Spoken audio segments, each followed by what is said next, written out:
What's up, everybody? Jason here, Morph, Mixology, Reptiles. Welcome back to the channel and to another Saturday night live stream. Thanks to all of the usual suspects. I feel like I call it the same people at the beginning of every week, which is cool. I have to know, and I know he's sitting here listening. Herbert, are you always deliberately in here like 2 hours early, or do you just not understand how time zones work? Because every time around like 5 o'clock my time or so, he's always the first comment. He's always way ahead of schedule. But got all the usual suspects: Chris, Sexton, Snake Intelligence, Herbert, obviously.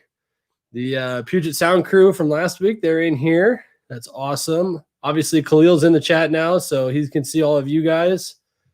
Black Sun Reptiles. Hey, Black Sun, I like your t-shirt, by the way, your logo. I saw it on Billy's channel. That one's super dope because James here locally, Big Sky Reptiles, his lettering is very similar, so I like that because I can screw with him about it. But yeah, so yeah, I guess Herbert is here 2 hours early on purpose. So okay, fine with me, man. That's whatever you want to do. Anyway, man, just been kind of a crazy week here, but we've got a really fun one this week. I'm actually super excited. I've talked with Khalil a few times online, but never at great depth. So it'd be kind of fun to kind of get to know him a little bit more and let you guys ask a bunch of questions so that we can get the perspective from north of the border. So without further ado, I'm going to go ahead and bring in our guest tonight, Khalil from 514. What's up, buddy? How's it going, everybody? Hey, man, how are you?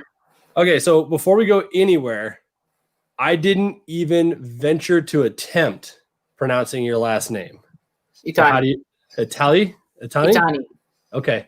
So is it Italian then, or like what's your background? No, a lot of people think I'm Italian. I'm actually Middle Eastern. I'm from Lebanon. Originally? Yeah.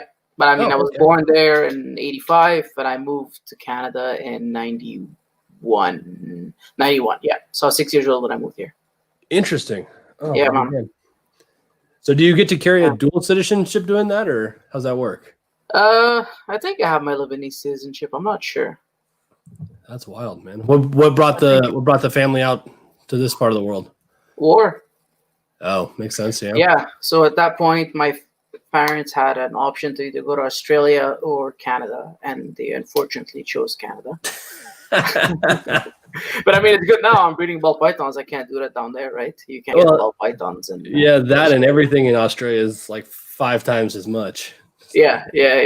That's crazy. That's it. Yeah, so we moved here, and I actually went. I lived in the U.S. in Texas from '97 to 2002, and then I moved back alone for 2 years from 06 to 08. So a little bit of yeah. You have any desire to come to this side of the border for good? I'd love to. Yeah. Yeah, I'd love to. I mean, it's hard with papers. That's what I tried to do in 06, 08, is try to get my citizenship down there. There's a few different ways to do it. Lately, I've been thinking about it a lot more than usual, and looking, especially with the situation now, and the Canadian government and what they do. I don't, not a fan. Well, we've got Mike Janikowski in here from Ball Python Boulevard. So if you want to get political, he's your man. I'm sure he is happy to support you, knowing that Biden is just going to open the doors to everybody. You're welcome anytime, and we'll give you a bunch of free shit. And like that's it. I hope so. No, I'm not looking for any handouts. That's for sure. Yeah. I worked my ass off. That's cool though, man. I didn't. Where would you want to go? You got a target?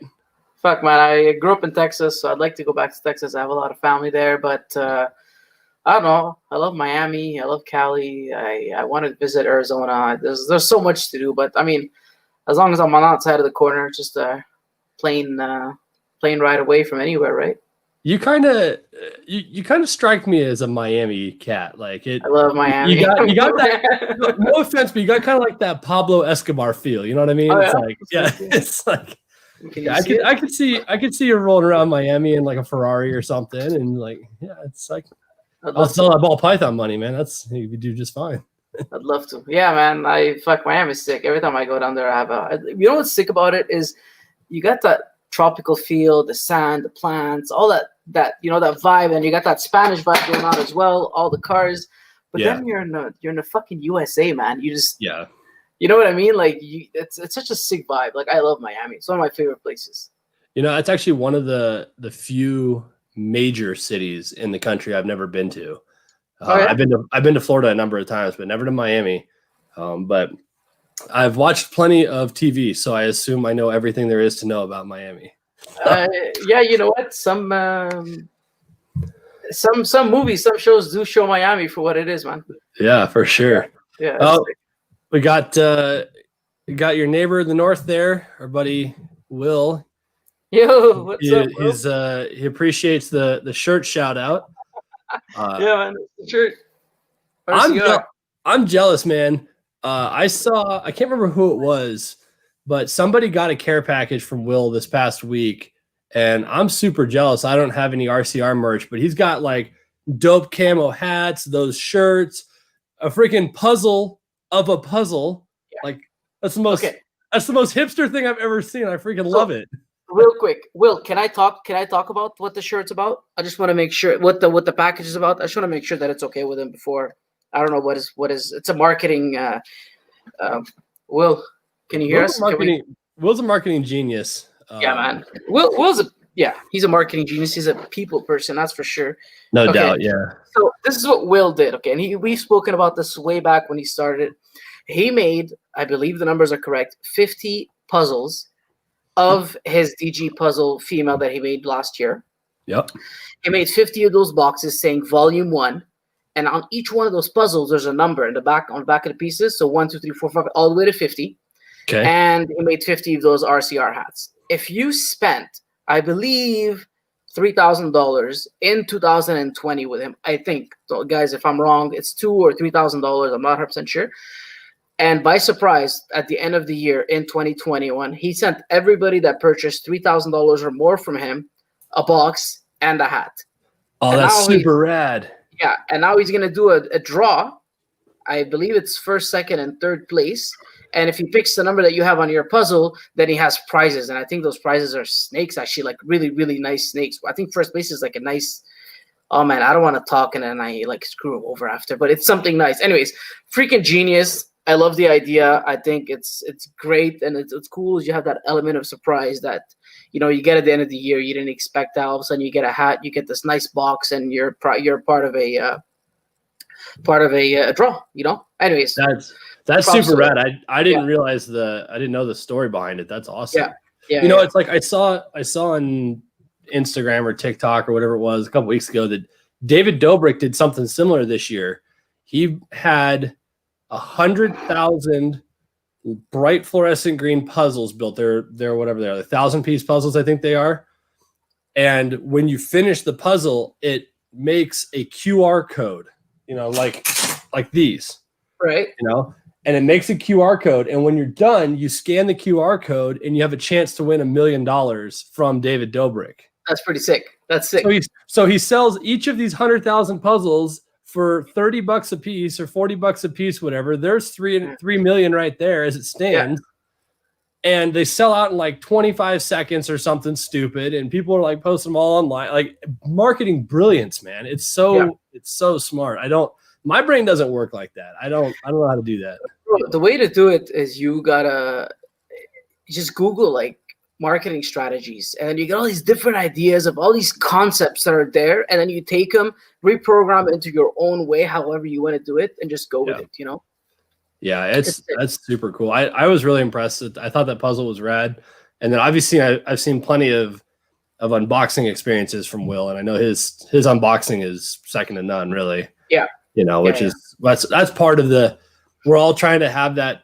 You know, you only get that first chance or one chance at a first impression kind of thing, and you want to make it stick. I mean, I'm all the way down to the fine details on mine. Like I even wrap my snake bags with orange electrical tape because that's our brand color, you know.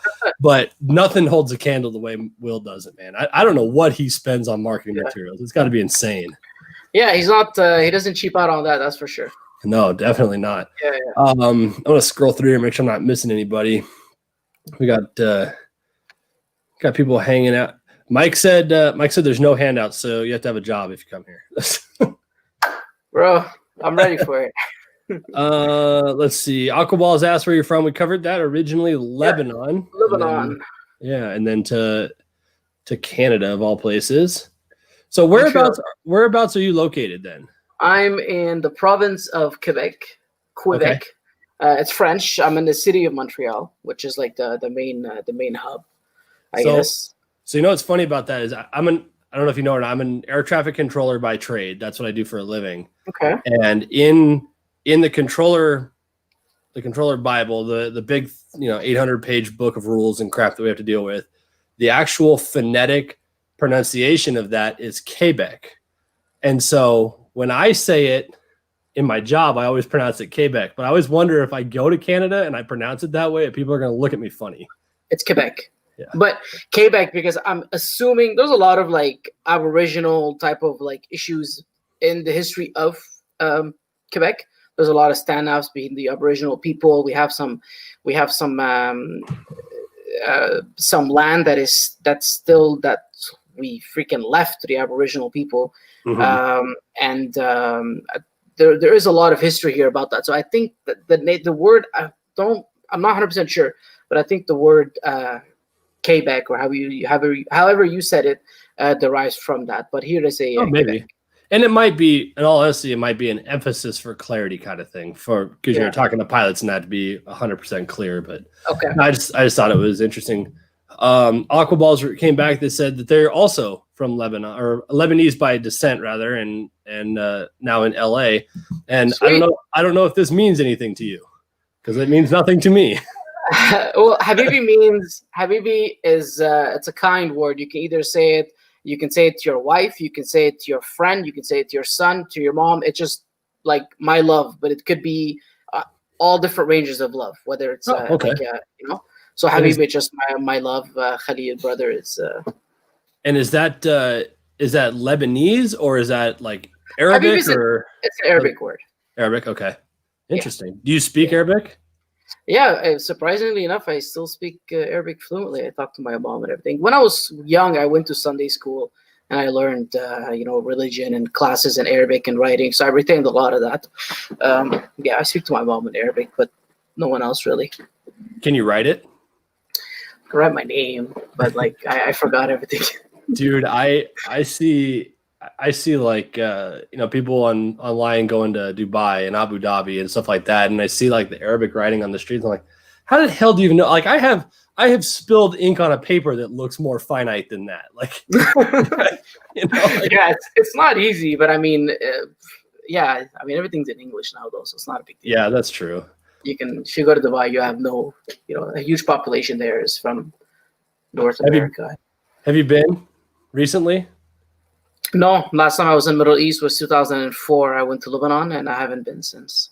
I have always thought of going to Dubai. I've always thought Dubai would be a super rad experience. Abu Dhabi would be a super rad experience, just from what you see on the surface as the super extreme, over the top opulence, of the sheikh money and that kind of thing.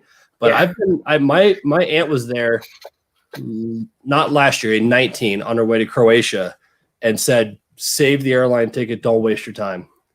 And I was like, and I've heard that from a few people actually that have actually gone. It all depends what you want to do. It depends what your priorities are. If you have a lot of money, you want to eat well, party well, live amongst the rich and all that stuff, yeah, you can go there and do that. But I have friends that go there that are like marketing managers for certain companies like Pepsi and stuff like that. They don't make a lot of money, probably in $120,000 for Dubai. That's not a lot of money. And they have fun. There's always restaurants to go to. You go to the beach. You go to all these extravagant places. If you're not into that, if you're like more into nature and mountain climbing and all that kind of stuff, you're going to have to go somewhere else. It's not the right place for you, You better like sand and hot. Yeah, it's exactly, So it just depends what you want to do. People love it. People hate it, just like everywhere else, right? Yeah, for sure. No doubt. Yeah. Mac did a quick Google search for us, says that you're right. Quebec comes from the Algonquin. Is that correct? Yeah, Algonquin. Tribe word meaning straight or narrow passage. So there we go. We're all learning something tonight. Sweet. There you go. Thanks, Mac. Aquaball said the last time they were in the Middle East was 2001, so you got him beat there. Yeah, Do you still have family out that way? Yeah, I think almost all my family is in Lebanon. Is it really? Did your parents go back, or are they still in Canada? No, they're still in Canada. My mom and my dad are both here. I have an aunt and an uncle in Texas. My aunt actually passed away 2 weeks ago. Oh, my man, uncle, thank you, it's all right. My uncle lives there, and all of their children. I have so in Texas, every time we used to have let's say a weekend get together, my cousin has a big shop, fits maybe, I don't know, 60 to 80 cars inside. So we used to empty it out, and we used to have 3 big shawarma spits. And we used to load up the shawarma, you know what I'm talking about? The shawarma, the shish the food. Anybody help me out? Shawarma? The Lebanese sandwich with it's like a Lebanese gyro, you know? Oh, okay. All right. Anyways, so we used to have all the family there. We'd be maybe, I don't know, 90 to 100 people there. Yeah, so that's my Texas family, and then Lebanon, obviously, I have 8 aunts and uncles on each side, so I have 16 uncles and aunts and their kids and their grandkids and their cousins. Yeah, I mean, I can easily get you 500 people in almost the immediate family. Wow. Is your immediate family fairly large too? Do you have a bunch of brothers and sisters in that as well, or? I have a younger brother, Sam. You've probably seen him around, and my older sister, she's a year older than me. That's it. We're 3 children. Yeah. Interesting. That's cool. Yeah. Mike Janikowski says he's originally from Poland, which actually I didn't even know. I guess that explains the last name, but all he remembers is how to curse. Hey, that's the first thing you learn. First thing you learn, the last thing you retain. That's right. I had no idea he was from Poland. How cool. That's crazy, man. I knew I actually have a friend of mine. I haven't seen them in a long time. When I was a kid, probably, oh geez, when did I was in 3rd grade, maybe something like that. When we were a buddy of mine I grew up with, his sister, or the way I understand it, his stepsister, was 8 or 10 years older than us or whatever. And her dad actually came to the States, kidnapped her, and took her back to Lebanon, where she was originally from. And her mom, Kathy, and then her stepdad, and that we knew, her and Mike, literally spent 4 months with the American government and everything else working. And Mike flew to freaking Lebanon and picked her up and brought her home. It was it was in the local news. It was on the paper, and the whole 9 yards is insane. It was just crazy. I had no idea. And why are they kidnapping children? I mean, is that it's his daughter, but there's some rift between the dad still being in Lebanon and wanting her back in the country, and her mom being here in the States away from it, and the whole 9 years. I don't know. But like you were saying, you guys left the country during, war-torn times and that's about, well, I guess it would have been mid-90s or so that we got Lena back. So it would have been, it's all kinds of, I guess it was a huge freaking undertaking trying to pull that off, to even get to Lebanon, let alone bring somebody out of the country and whatnot. So yeah, I just thought it was crazy. Yeah, I mean, the logistics of that might be a little complicated. Yeah, that part of the world seems crazy anyway, just in general. That part of the world is, man, if we're gonna get into politics, it's so destabilized. I mean, I don't want to blame the U.S., but I'm going to blame the U.S. for that one. You're not wrong. Yeah. There's a lot of hands in the Middle East. It's a very strategic area. There's a lot of political reasons to be there. Yeah. And you see it year after year. Just anything from Syria to whenever they took out Gaddafi, to Iraq, to Iran, to all those places. It's sad. And now we have to deal with Iran and Soleimani that they took out last year. That's going to be a fun one to experience with Biden, but. That's a whole separate podcast. Yeah, I'd like to see what Biden does about that. But that's a different story. Sure. Amy says hi from Australia. That's freaking cool. So it's hi, Amy. It's Thursday morning over there or something. I don't understand how time zones work.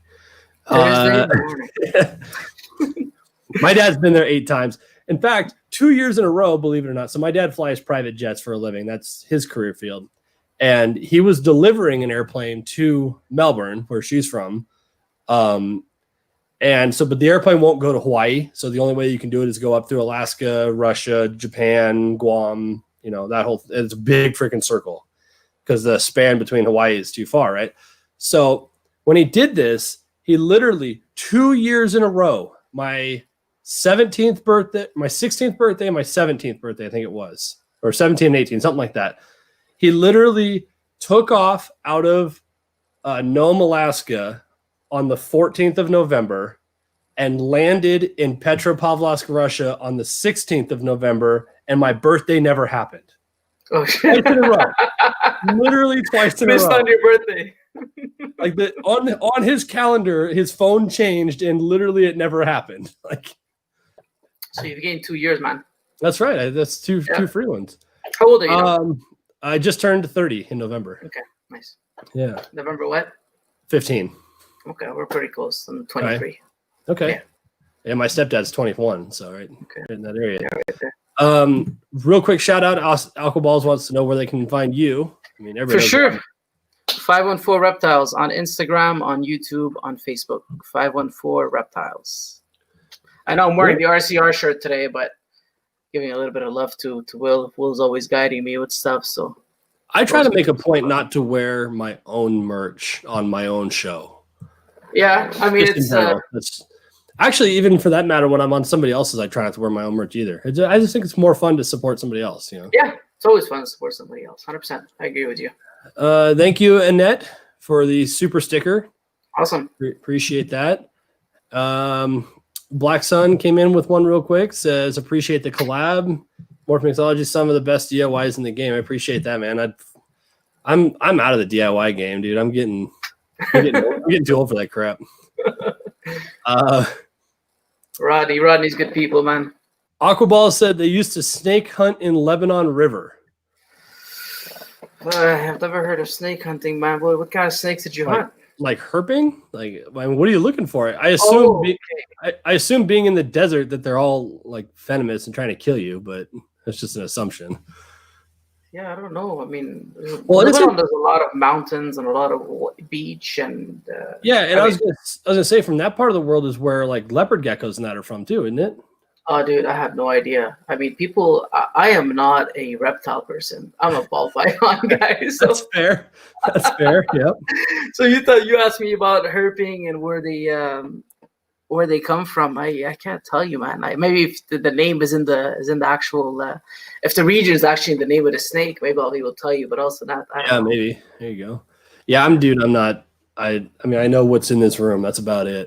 I have a hard time keeping up with genetics, let alone anything other species. There's a lot from Egypt, like the Uromastyx and that kind of stuff. But Egypt is a desert. Lebanon, you don't really have that desert. We don't have, it's mountainous. You go down from the mountains and you're in the city, you're on a beach. There's not really desert. I think Egypt is in Africa, technically. They do speak dialect of Arabic, and that's mainly, I think a lot of the animals come from there. I wasn't too far off. She said it's 1:20 in the afternoon on a Sunday. So. Hey, not too bad. It's just a little 4 or 5 days short. Yeah. So Aquaball says yes, herping. So I don't know what they're herping for in particular, but I mean, we have snakes. We have snakes. There's animals in there and geckos and tortoises. The weather's tropical, so you can get. I mean, I remember my uncle in the mountains had a big open terrace, and he had a bunch of tortoises like roaming around and stuff. So. That's awesome. Yeah. So you, as far as the snakes are concerned, first of all, where does 514 come from? What's the etymology of the name?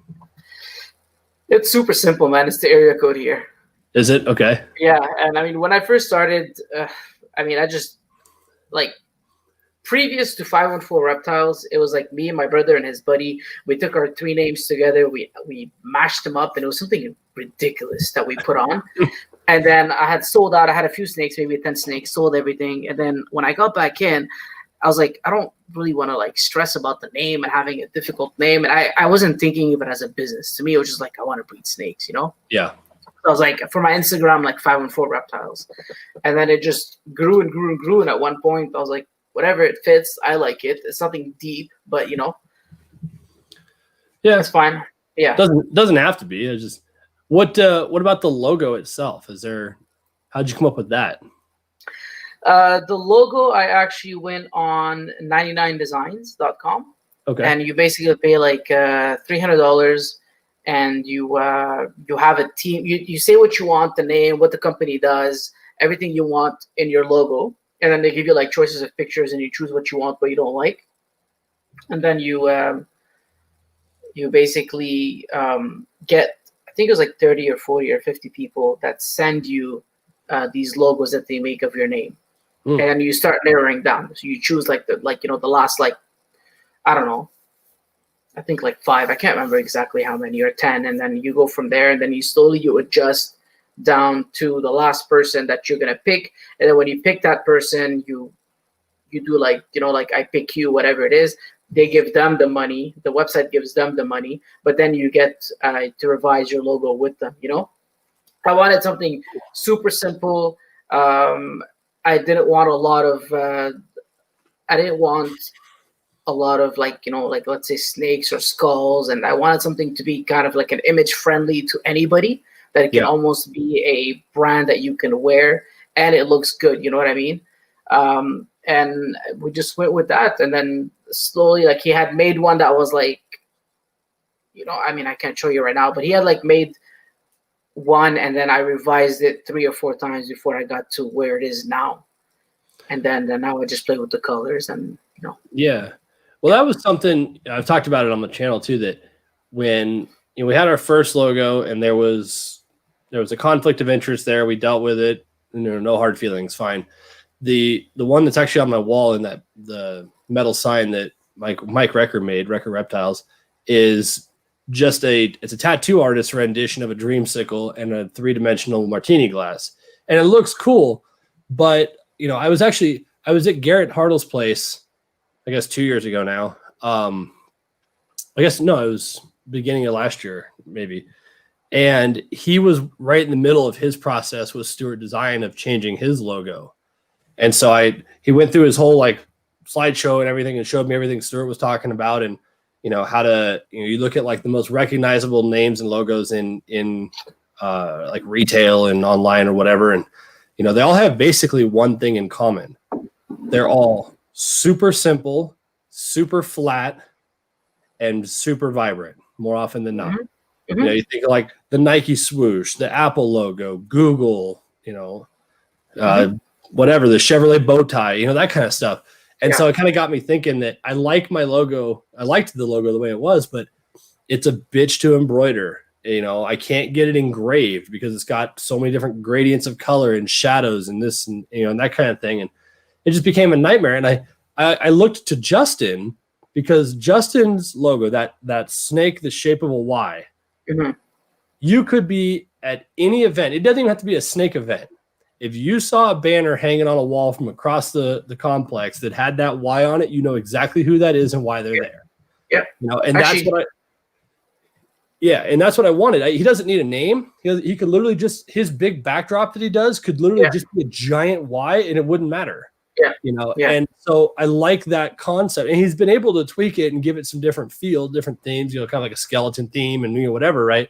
But so that's what got us started when we redid ours, and Brandon from Asylum Exotics drew ours up, and I was blown away. Like, it's exactly what I had dreamed of in the very beginning. It's super flat. It's high contrast. I can put it on, literally everything.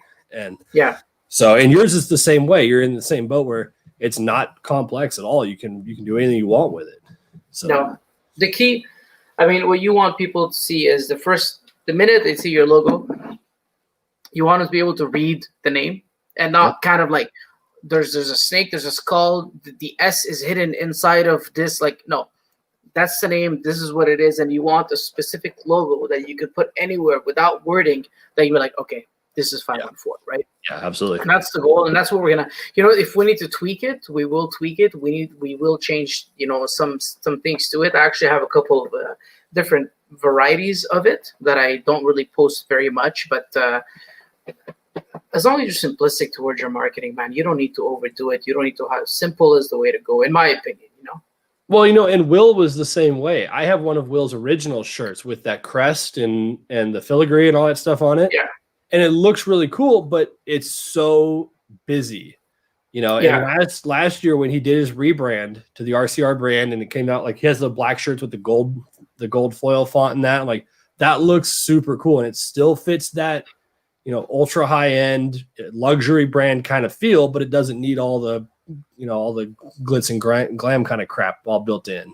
Yeah, exactly. Yeah, 100%, man. Herbert with another super chat. He's kind of on his thing now where he throws me these $5 super chats every week and kind of hoping that I'll have enough money someday to buy something from him. But it's good marketing. as it is, we're up to, he says, a male normal, but I have to still pay the shipping. So not bad.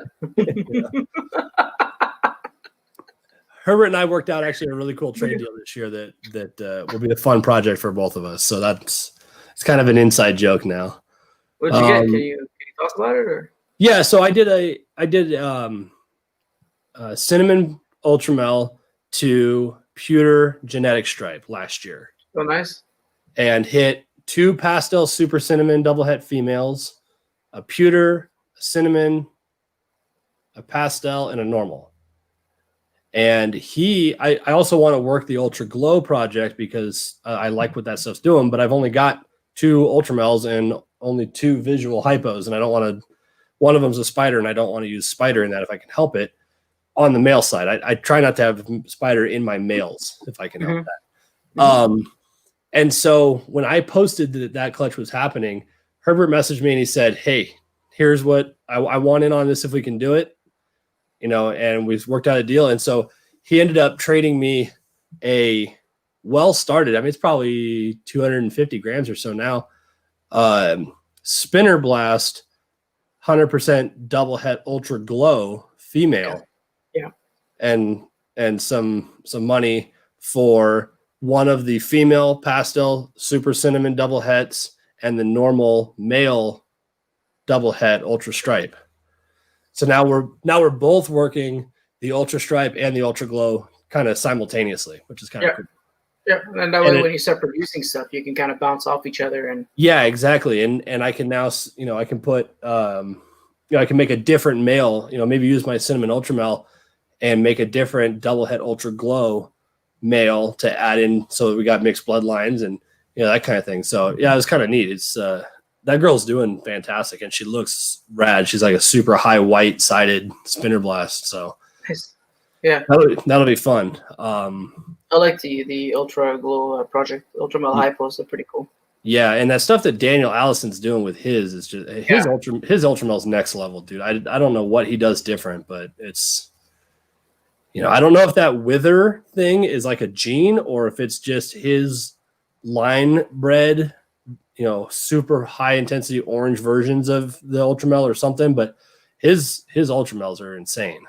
Yeah, I think at some point, if you keep holding back the nicest example of the gene, you won't always make the nicest example. I'll tell you that much. I have some really, really nice adults, breeders that don't necessarily give me the same quality as the mom or dad, Yeah, but definitely. You can definitely narrow in and almost perfect that gene for you in terms of quality. I think there's a big there's a lot of play there. More than just adding genetics is working on that specific gene to make it better.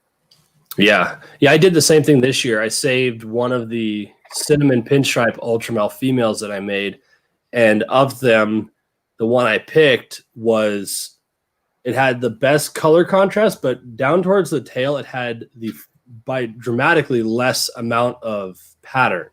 Okay. So instead of on a pinstripe, you get those like almost like a teardrops that drop down off the dorsal. Yeah. You get to the last third of this one that I have, and it's very lightly speckled. There's none that are connected to the dorsal at all. And it may be nothing, but I like the idea that if I keep breeding that, I can start pulling the side pattern away and let the dorsal stay around and just breed, the most reduced pins together or whatever. So yeah, that's pretty cool. Yeah.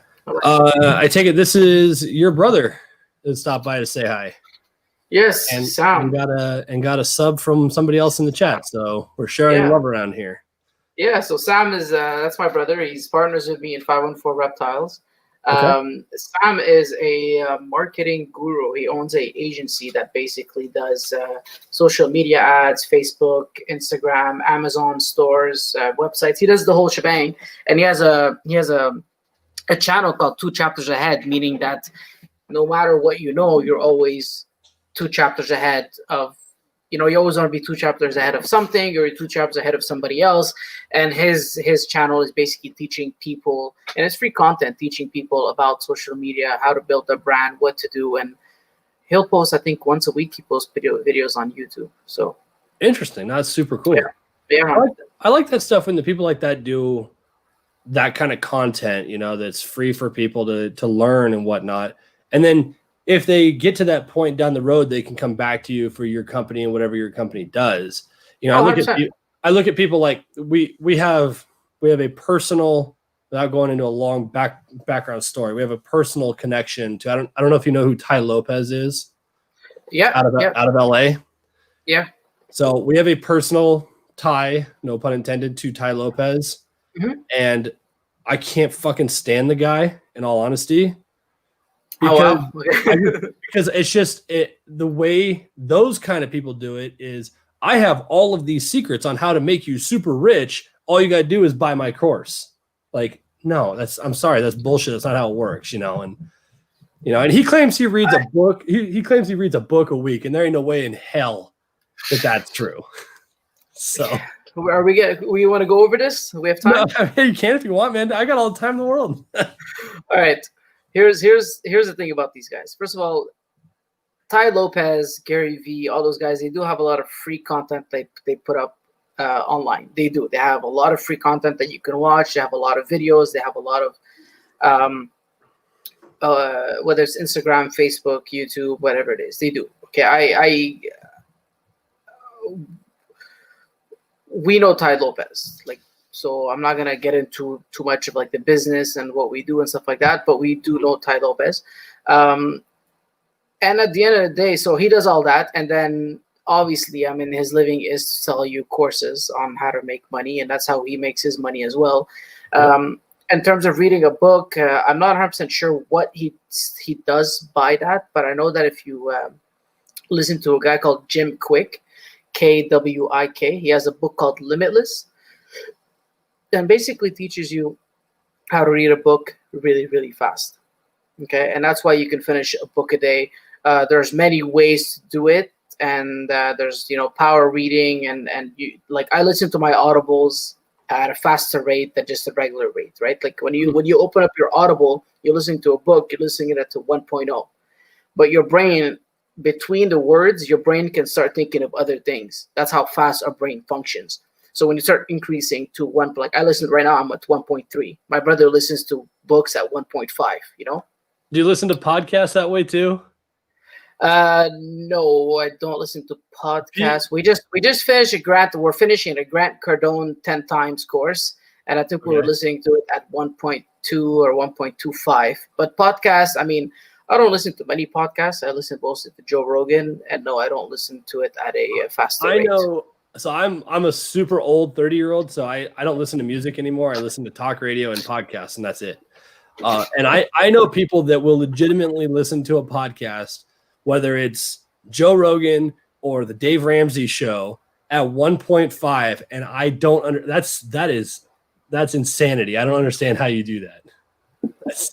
Listening to 1.5? Yeah, that's just ridiculous. Your brain gets you start. Listen to it. Try it. I don't know. So what do you listen to? Watch next time. What kind of YouTube videos do you watch? You watch anything like educational and stuff like that?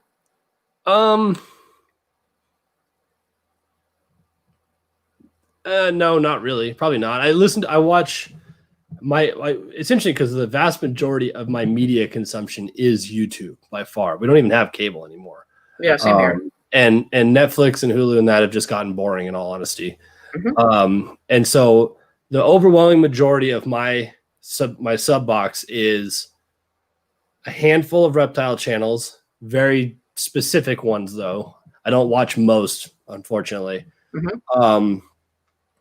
I watch a lot of technology-based channels, a lot of computer builds, PC hardware, gaming. That not so much watching. Well, I do watch people game, but about building computers, and I'm always current on like new hardware and new technology coming out and stuff like that. It's just something I've always been into.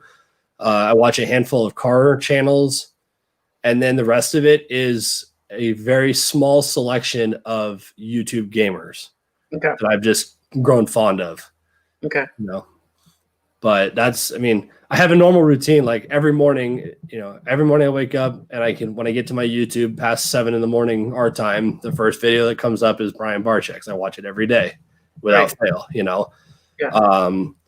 then, MKBHD will come on with one of his tech videos he does once a week or whatever, or Linus Tech Tips or Jay's 2 Cents or whatever. And then, usually off from there, it's off to the Let's Play Achievement Hunter guys. And that's about it, man. So those tech videos next time, and you have to really want to not be like, fuck it, I want to try it, but I don't really believe in it. Just check it out. Put it on, and on YouTube you can change it to the speed. Put 1.25 and just see how you feel about it. Focus on it, like, I want to see if I can do this, and you'll be like, okay, yeah, I can do this, or no, this is way too fast, and you can adjust it. Just give it a shot. So your brother had a funny comment. Says Ty Lopez is reading a book a day. Isn't actually him reading. He reads the cover, first 10, middle 10, and last 10. Yeah, well, that's his strategy about it. I mean, some people, they can go. That's all they need, the information that they need. But I mean, I'm into reading the entire book. Yeah, but I've never been a big reader. It's something I really want to change in general. Me too. I do audibles. Yeah. I do audibles because all my books upstairs, man, I can't concentrate. And I'm like reading, and I'm like, okay, what did I just read? But what I do is I listen to it on audibles, and I'll listen, like Gary V's book. I've listened to it like 3 times now. Oh yeah. Like Crush It, Gary V. It's one of the. I mean, that's one of the main books that like got me out of a depression. Wow. Well, like I said, I listened to a morning talk show, a radio show from back home. It's the only, as far as I'm concerned, it is the only moderate, 100% facts-based, standard, morning show style radio you'll hear. There's none left. Everybody's got a bias in one way or another. Yeah, man. And this show I've been listening to since I was in high school, and they do have a bent one way or the other on each topic individually, but they come to you and say, look, these are the actual facts of what's going on with COVID, despite what your TV is telling you. Now you go make a decision about it. Oh, and by the way, this is why I'm pissed off about everything going on, because here's the actual data to support that, whether you like it or not. Yeah. And so I like that. I listen to them every morning, actually every afternoon. I have to download the show afterwards because they start it before I get up usually. And then I listen to the Dave Ramsey podcast daily. Yeah. And it's not so much, there's a lot of the stuff with Dave Ramsey I don't agree with in general.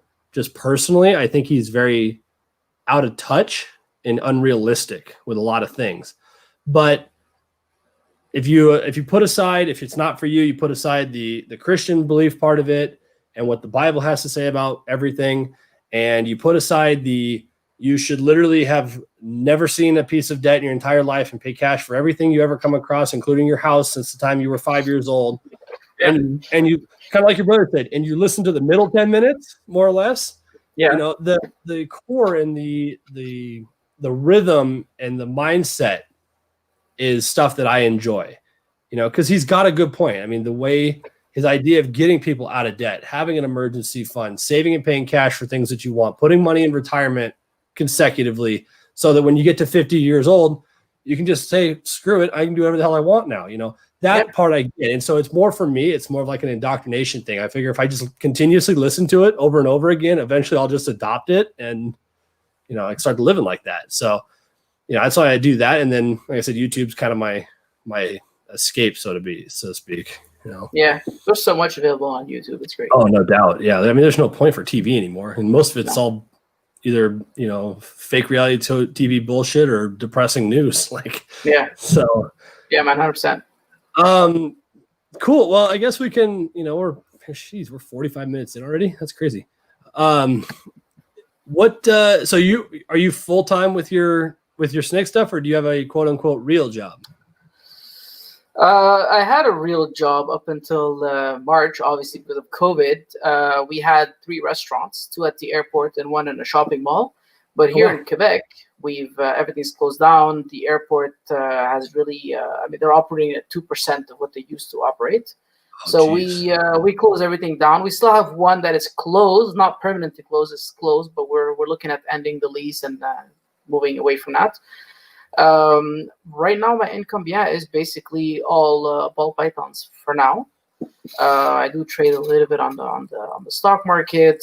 I try to every time there's something that's like any opportunity for me to buy something and flip it, I'll go ahead and do that. Um, I'm slowly getting into sales and marketing with my brother. Okay.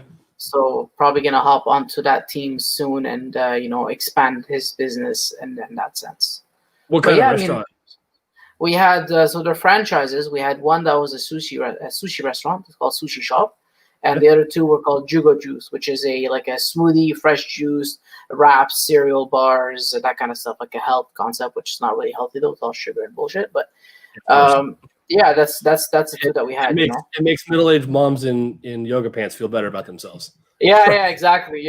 Fuck, man, man, I had like not trying to be mean. I mean, if you're overweight, you should look into losing weight. I mean, I'm not gonna be the guy that's gonna sugarcoat that. If you're That's me, overweight, man. that's not.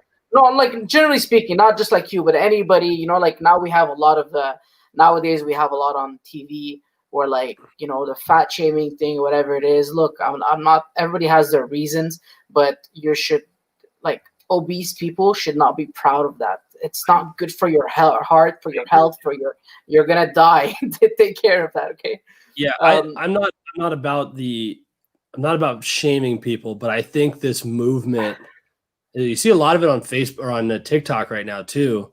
This movement of acceptance is what it's doing is it's encouraging people. I'm not going to say men or women because we're both guilty. 100%. It's encouraging people to be okay with and accepting the way they are, even if it Yeah, is man. dangerously unhealthy. 100%. And And there's that's my nothing. that's my issue. It has nothing to it's not it has nothing to do with being unattractive because you're big or whatever. Like it's just not good for you. Like Yeah, you 100%. know. And So that's what I had. I had a few people in that sense that used to come to the restaurant and be like, "Yeah, I want to diet, and this is like my 4th protein shake of the day." I'm like, "Yo, dude, you are going to die from a heart attack. You need to chill on these protein shakes. All yeah. these proteins and sugars and stuff like that. You need to be looking at a low carb, high protein, high fiber That's type of." that's why I'm living that low carb alcoholic life. That's Yeah. Oh man, no I'm a type 2 diabetic, and I've had a lot of struggles with health for a big part of my life. And recently, I've been reading a lot of books on how to fix that. And 2 books that I'm reading is the Diabetes Code and the Obesity Code. Explains the obesity pandemic that we've had in North America, especially in the United States. A big explanation of why we're all dying from cancer and diabetes, man. 100% and COVID related. and COVID. 100% COVID too. COVID has all like And that's part of the issue. When the statistics started to roll in, and those of us who are more aligned with the side of keep the government the hell out of our lives, open the country up, let those of us make a choice on what we want to do with our bodies and the economy and all that crap. We're like, the stats say that this is only really dangerous to people over 70 and immunocompromised people that are unhealthy. Yep. And then you're like, well, shit, 2/3 of the population of the nation is overweight. So damn, so it's no wonder there's an increase in that. It's poison, man. Definitely. Yeah. Yeah. My wife and I have slowly started, we're not on a deliberate diet because it's not a name brand diet. I'll put it that way. We're being more conscious about what and how much we're eating, which is the definition of a diet. It doesn't have to have some fancy South Beach name to it, but and we're still working on it. We've got a 5-month-old, so she's recovering physically from that, obviously. And I'm a 30-year-old former military dad bod, government employee that sits on my ass all day. So, but it's working. We're both down a handful of pounds in the first week. And so we're going the right way. So That's all you need, man. That's all you need. Got gotta do something. That's the problem. Is everybody? It's just like the money thing, man. People get an idea. How'd you do it? You freaking start. That's how. Like, 100%. It's all about starting, man. It's not. It's Grant Cardone says that. He's like, it's don't worry about how to. You just say I'm going to do it, and then you figure out the how to later. Do you watch?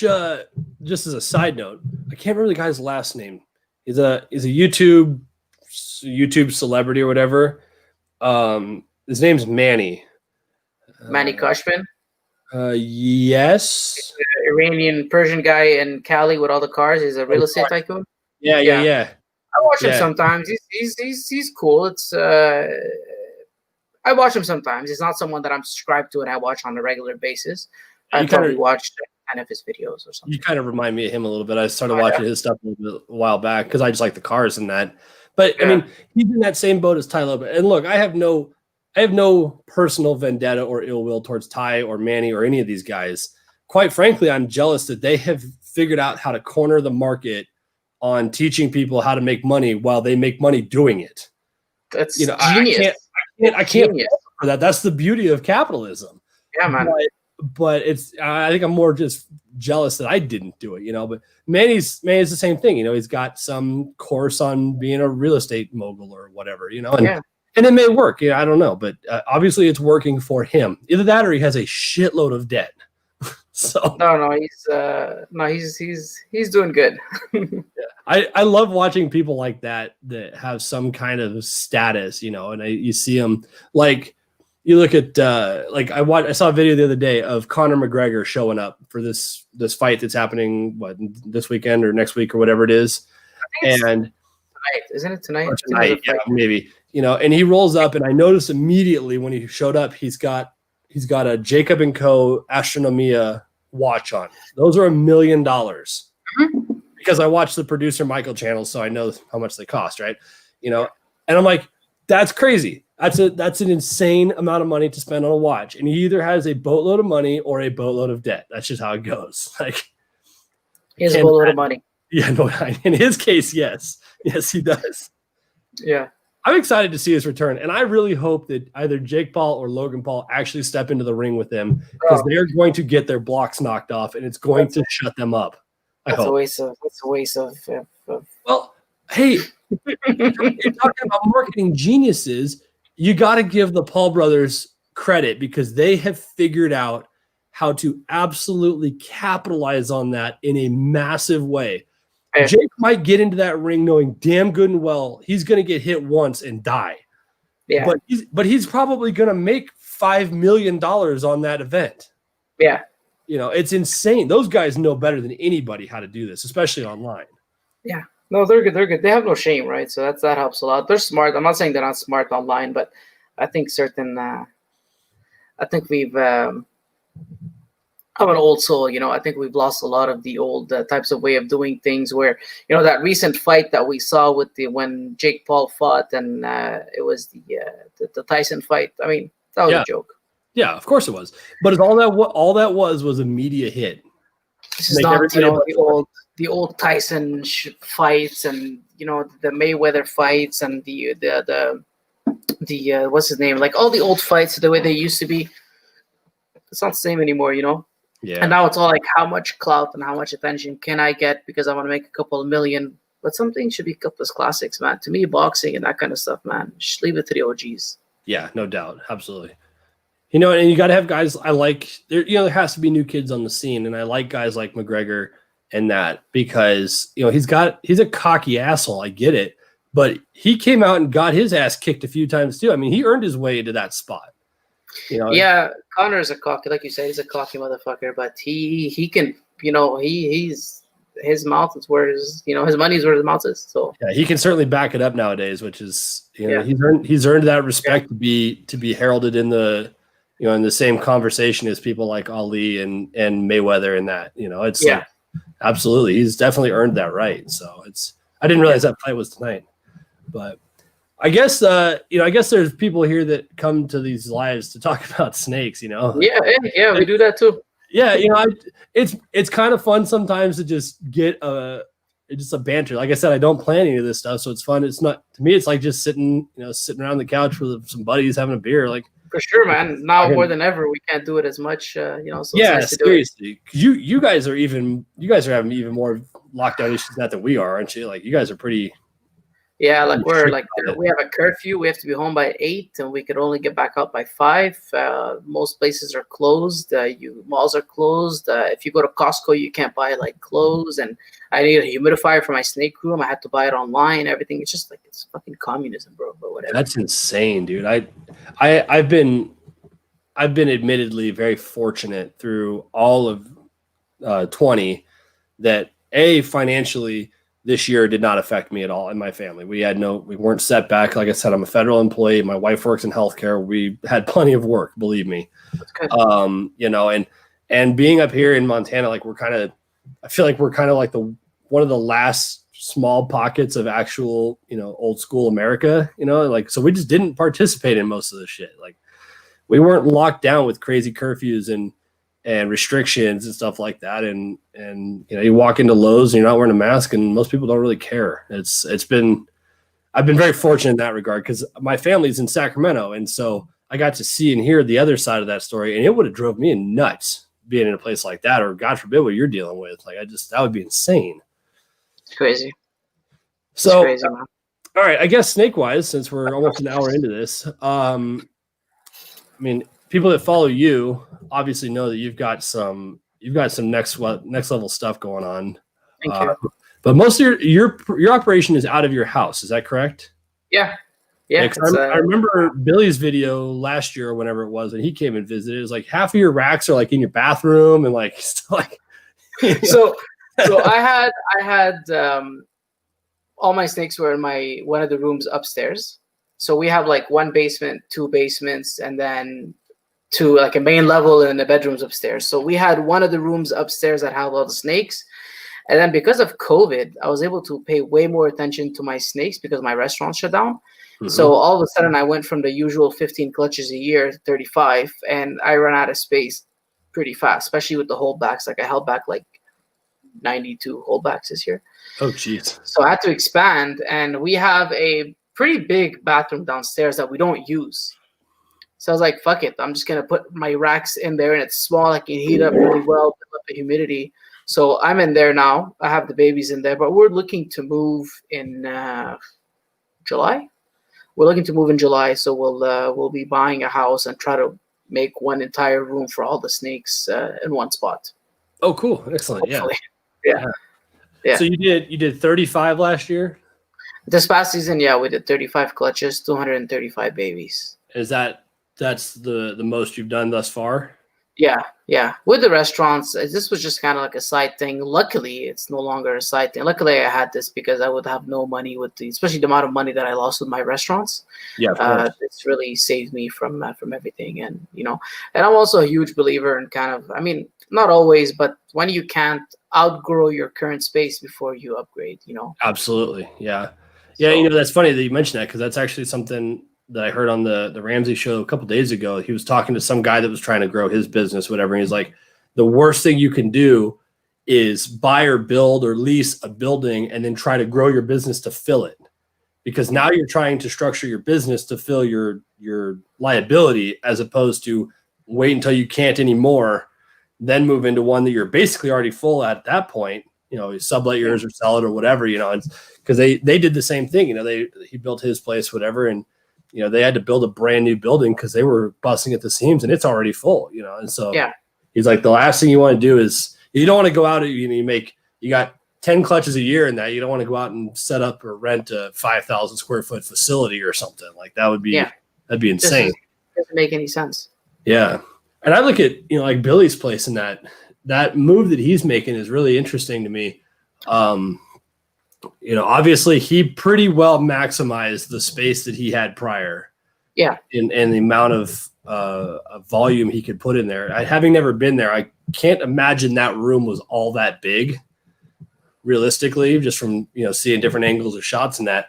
But then he goes to this new place that he's got, and he's obviously got a lot more room to stretch out. He can expand more. He can hold back more in collection and whatnot. And I've actually asked Billy before, and I haven't got an answer out of him, but I thought it was interesting that he leased that place instead of being in a position to buy or build a building, which I thought was kind of interesting. Because I figured, for a long-term career-minded person that does 200 clutches a year, reasonably you would think you could afford to write the check for it, and then you'd be better off to own the land and the real estate than be paying somebody else for it. But he's obviously a smart businessman. It's just something I thought of. I thought it was interesting.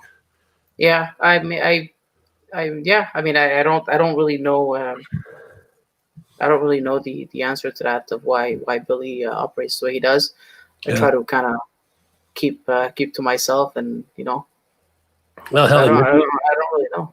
Yeah, for all we know, he's got a lease agreement with an option to buy or something. Who knows? Yeah, maybe. Yeah, that might be a smart way to do it. But so what? What is you do exclusively? Well, I know you don't do exclusively ball pythons, but what's your makeup? What are you working with? What do you mean in terms of genetics or? No, snake wise, because I see some boas on your channel and that too, and yeah, I got a few boas. I got like 5 boas, 2 carpet pythons, a tortoise, and right now I think we're at like 400 snakes, 400 ball pythons. Okay. Boas are just there. They're kind of taking up a lot of rack space, to be honest with you. So I might actually be moving I might be moving the boas. I understand, believe me. Yeah. The smaller ones, I do a lot of like people rent them out for like music videos and stuff like that. Yeah. So I'll have them in the summer. I won't take them out in the winter. So in the summer I'll take them out. So I might keep a couple for that. But at some point, the amount of money that I'll make from that compared to what I feed them all year and the tub space and all that, it's not really worth it. Yeah, that makes sense. So I'm probably gonna get rid of the boas, keep the carpets, especially one of them. We have a carpet that we've had since maybe super. Just he's a nice look. I want to give him a really, really big cage whenever we move. Something almost as big as what you have behind you, but all for him. Oh wow, that'd be cool. Yeah. Yeah. Yeah, that's part of the issue we're facing here. I mean, that footprint is bigger than a standard Freedom Breeder 1040 rack. And you can put 40 adult females in that, and there's 5 animals behind me. So when we're doing our overhaul and our change here, that's all going to get reduced dramatically. And I'm sure people are going to be pissed that I'm going to go from big, naturalistic, beautiful displays to more tubs. But it's just the reality of the matter. If I want to keep the numerals and breed them, and I want to keep the carpets and breed them in that, but also let the ball pythons that are actually the money machine, so to speak, to keep this all running, I need to have more floor space to expand that, because I can't just keep breeding the same 12 females every year. That's not going to make a lot of sense in a short while. Yeah. So yeah, man. I mean, that's why I want to get rid of these snakes, especially like the boas and the one of the other carpets that I have. You can tell they need way more space than ball pythons. Yeah, and definitely. I'm not going to be able to give them these big naturalistic cages, and I'd rather either someone else take them to breed them or do the same. I'm a big fan of selling my snakes to people as pets, man. Some of the cages they send me and what they set them up in and stuff like that, it's cool, man, because I don't get to do that here, and I like to see that. Yeah, definitely. Yeah. So what are the big projects that you work with? What's your main focus? I've got so much going on, especially this year. I kind of made a bunch of heads and different combos and everything. A lot of people know me for blackheads.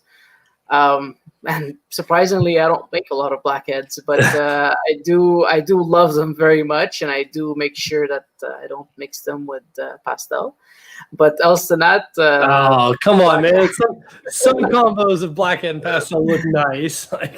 Pastel blackheads don't look nice no matter what, but pastel is great and everything else. I posted some lace stuff 2 days ago that I made, and it's freaking insane. I'm not hating on pastel; it just doesn't belong with blackhead and clowns. I know I'm gonna get a lot of hate on that, but I love pastel with other stuff. Crap! I need to undo one of my pairings. Yeah, man, go if they're together, just split them up. I ended up with a blackhead calico because I wanted a blackhead male to work, and I love calico in general. Yeah, and I didn't know what to do with it this year because I'd already had plans when he finally showed up. So I put him to the black pewter female I have up here, because some of the darker stuff, the blackhead, black pastels, calico, that kind of thing would be kind of fun just to mix together. But there's pastel in there, so okay. Yeah. Sell those ones and keep the others. We do a lot of clown stuff. I have a lot. I'm gonna go pretty heavy on the Sentinel project. It's pretty untapped. It's a recessive G. I don't know if you've seen it, but we have some double heads, some triple heads of a variety of different genetics. Clown, DG, hypo, including Sentinel, a mix of everything.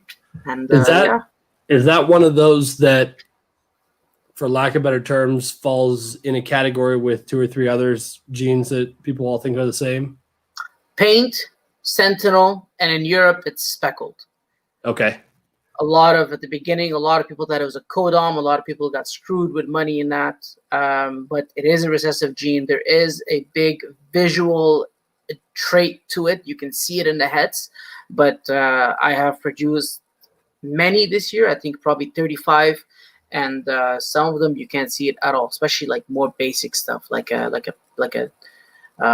normal or an orange dream or something like that. You can't really see it, but sometimes with combos it adds up and you can start to see it. Okay, so when people are talking about their paint and super paints, they're backwards on that. As far as you're concerned, it's head paint and visual paint. Okay, interesting. Yeah. Amy from Australia. Amy from Australia wants to know what your favorite combination is currently. So the simple answer is the favorite combination has never been made, obviously, but everybody's got to have a favorite somewhere. I mean, my logo is a freaking dreamsicle, so that's obvious enough. But okay, so not in my collection, right, Amy? So that's been made. My favorite snake of all time has to be the chocolate Pompeii. Yeah. I think that's one of the nuttiest looking snakes ever. Dude, even the chocolate Batman that he featured in his last video was nuts. Yeah. The contrast and the deep blacks and color in that thing in DG would be stupid. Yeah, 100%. Yeah, I agree with you. And so I think that's probably one of my favorite single animal combos that I haven't made. Yeah, I think that's probably it. What I guess what is your, we can go that way if you want. What is your stance on, did you watch Justin's video? The one from the Wookiee chocolate thing? Yeah, yesterday. Yeah, I watched it, yeah. And where do you stand on it? Man, that's a tough one. I don't have any Wookiee here, so I can't speak on behalf of Wookiee. Will RCR has a lot of Wookiees, and I've seen in person some of the Wookiees that he's made, and I compare them to some of the chocolates that I've made, and to me they're day and night. They are comparable. The Super Wookiee is very comparable to Super Chocolate, but I don't think that they are the same gene. I think they are very similar genes. I think they are allelic, as Justin never did those two to each other, but by process of elimination with the spot nose and all that, he figured that it is allelic. They don't have to necessarily be the same, just look at Spark Yellow Belly, Asphalt Yellow Belly, Gravel Yellow Belly. Look at all those. They're the same. They're not the same. They're allelic. They work together. They make a super together, but they're 2 different genes. You know what I mean? Like look at an Asphalt Pie and a Yellow Belly Pie. The Asphalt Pie looks like a normal pie. The Yellow Belly Pie has all these crazy like pixelation and coloring and these oranges, So I think there's more to experience there. I think there's more to work with and to understand what it is. I don't necessarily think they are the same gene. Also, another, it's funny because I had a lot of people message me about this today. When I asked questions on Instagram, a lot of people told me to talk about this on my Facebook. A lot of like friends that messaged me told me, "What do you think?" Dude, the snakes are worth what we make them to be. You know what I mean? Like, yep. Dude, at the end of the day, this normal or this chocolate Pompeii is realistically just a difference of genetics. Yeah, I know the rarity, the complexity of making them, the odds, and, all of that kind of stuff. So I think a lot to do with a certain gene is the marketing behind it, Yeah. So sometimes if the marketing is stronger, if there are better looking animals in that project, then it's going to fetch a higher price, But that shouldn't stop people from getting into either one of them as long as they visually like what they have. Like I have a lot of chocolates. I had a super chocolate NG hypo breeder male this past season that got me a shitload of clutches. Well, not a shitload. I got like, I mean, for them, I got like 5 clutches out of them. Wow. To me, that's a shitload from one male. And I just messaged Will like last week. We're still talking, and I'm looking to buy a Wookiee male from him. It doesn't stop you from buying into another project. I don't think it should stop you from, I think issues like the stranger mahogany thing is an issue because they're not upfront about it. When you're selling this animal for thousands of dollars for many, many years, and you never show a super, you never talk about the super, or you should anybody talks about a super, I think that's a problem. But I think when they're very open about it and saying, hey, they could be a lilig. These are 2 snakes that have been working together that kind of look similar, and there's a lot to do with it. And hey, if you're honest about it, then I don't see a problem. So would you say then in the case of like the stranger deal in that, you can buy a mahogany het stranger or a mahogany het clown for what, $600-700 probably, something like that, and yet stranger het clowns are 5 figures. Yeah. Do you think that that's an unrealistic difference, even if they later on prove to be absolutely different and or even not allelic? It just the argument is out there at the moment. Do you think that needs to be leveled before people can start charging exorbitant prices for one and not the other? The issue is the argument was never leveled before they started charging all these prices. I think that's my main concern. I don't know what they are. I think there's a lot of similar, like they're very similar to each other. Through the vine, I've heard that the super is a suma, but I can't. Stranger? I can't confirm that for a fact. I didn't make it. I didn't see a picture of it, so I cannot tell you that. And that goes again to the same thing is I can find you a very nice version of mahogany that's going to be nicer than a stranger, and same thing vice versa for the stranger. Is it worth fetching that? Hey, if it's selling and people are paying for it, then it's worth it. You know what I mean? That's reality. That's what it comes down to. It's about supply and demand and people doing it. I personally don't want to go into it because I don't think there was any transparency from the beginning. But, I don't want to, I'm not here to blast anybody.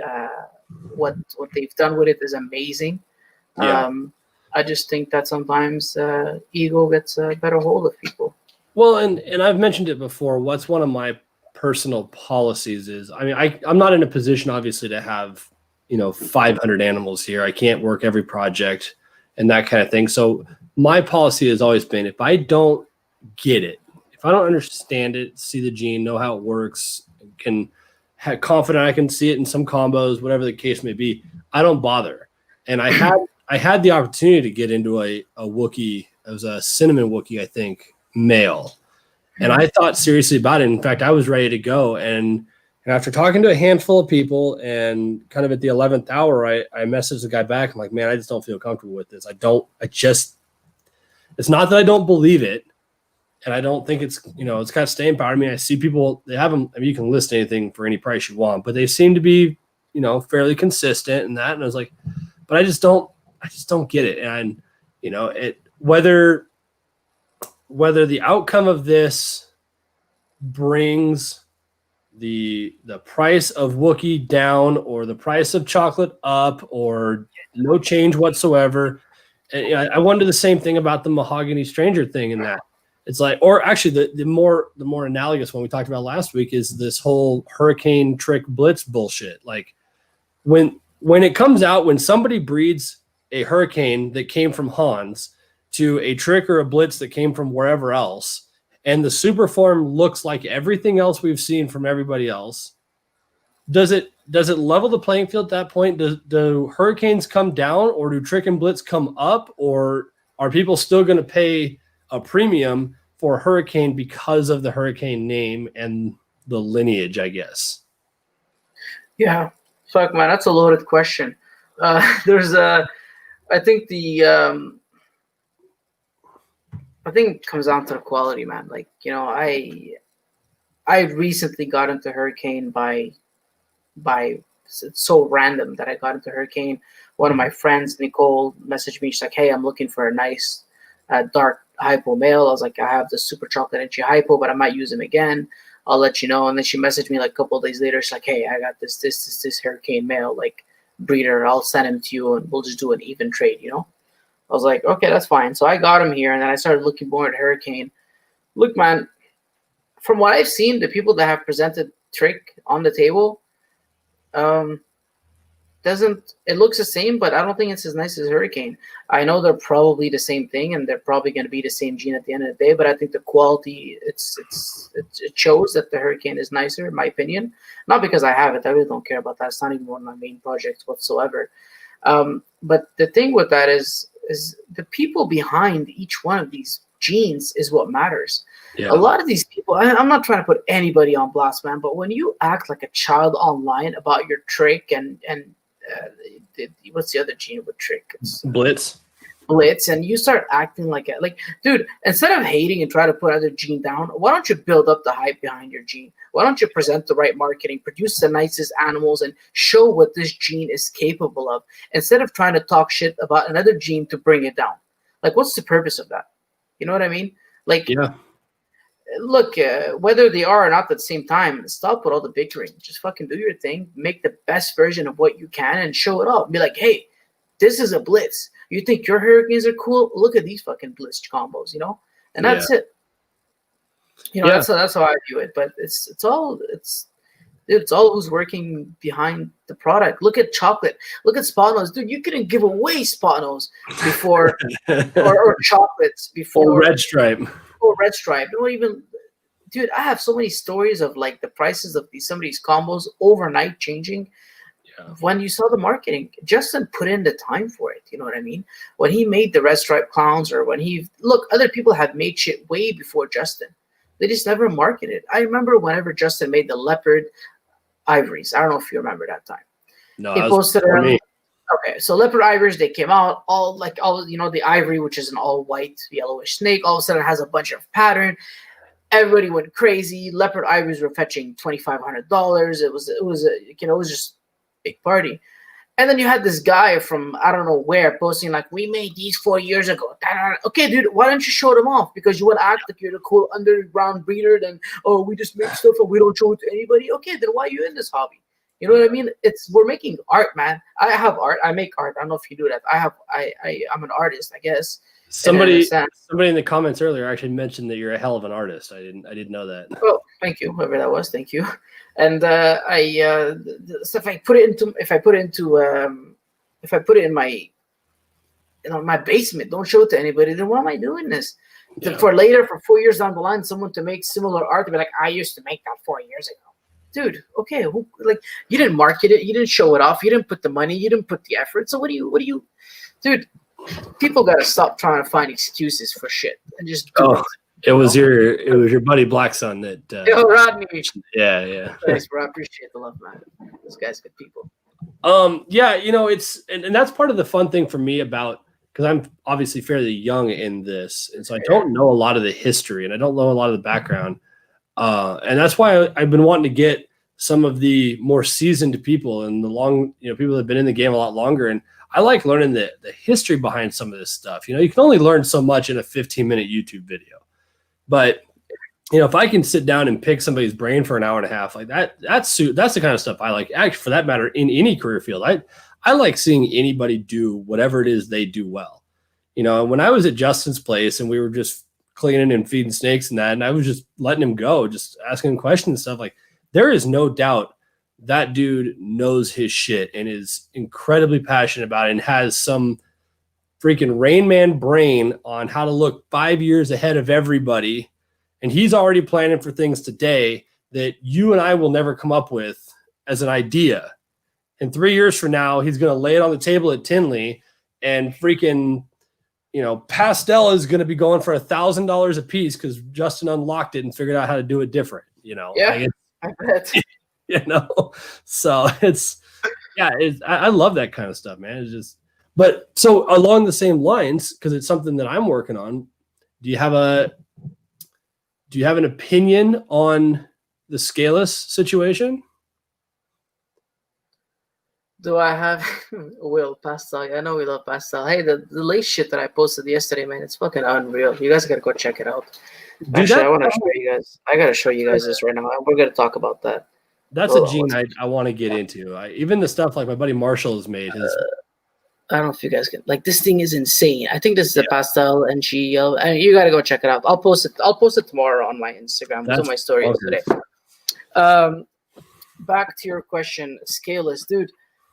I don't own any scaleless animals. I do know that they okay, so here's my idea about them.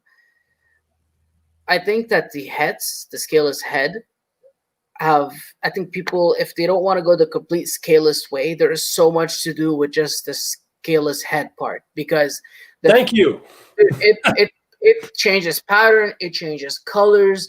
Absolutely. It's a gene of its own. Don't forget that it is a gene of its own. It's like saying yellow belly sucks unless it's an ivory. Dude, that's the super version. You can do so much with the basic codom part of it, okay? And so, I've been saying if you're worried about the scaleless thing, treat it exactly the same way that we all treat spider and champagne and spot nose and shit like that we have in our collections. Yeah. Just don't deliberately breed them together. Yeah, 100%, man. And I think that's if you're worried about the scaleless part, dude, I can't talk about that because I don't know shit. I've never even seen one in person. I've never even held one. I don't know I know I see a lot of people like, bickering and like, oh, well, if it can reproduce, show me one. It's been 5 years since the first scaleless one. Why is it on eggs? Why isn't this, I mean, I don't know. In my head, I mean, I don't want to diss anything or ruin the project, but in my head, I was like, how does the male court the female without actually scratching her because of his what do they call it? Like shit, his spurs. Yeah, that he tickles. Those are sharp. I've gotten one into my. I don't know. Right? I really, really don't know. Does he when he tickles her? Is he gonna scratch her? You're gonna open the tub. You can see some scratches along her cloacal lines.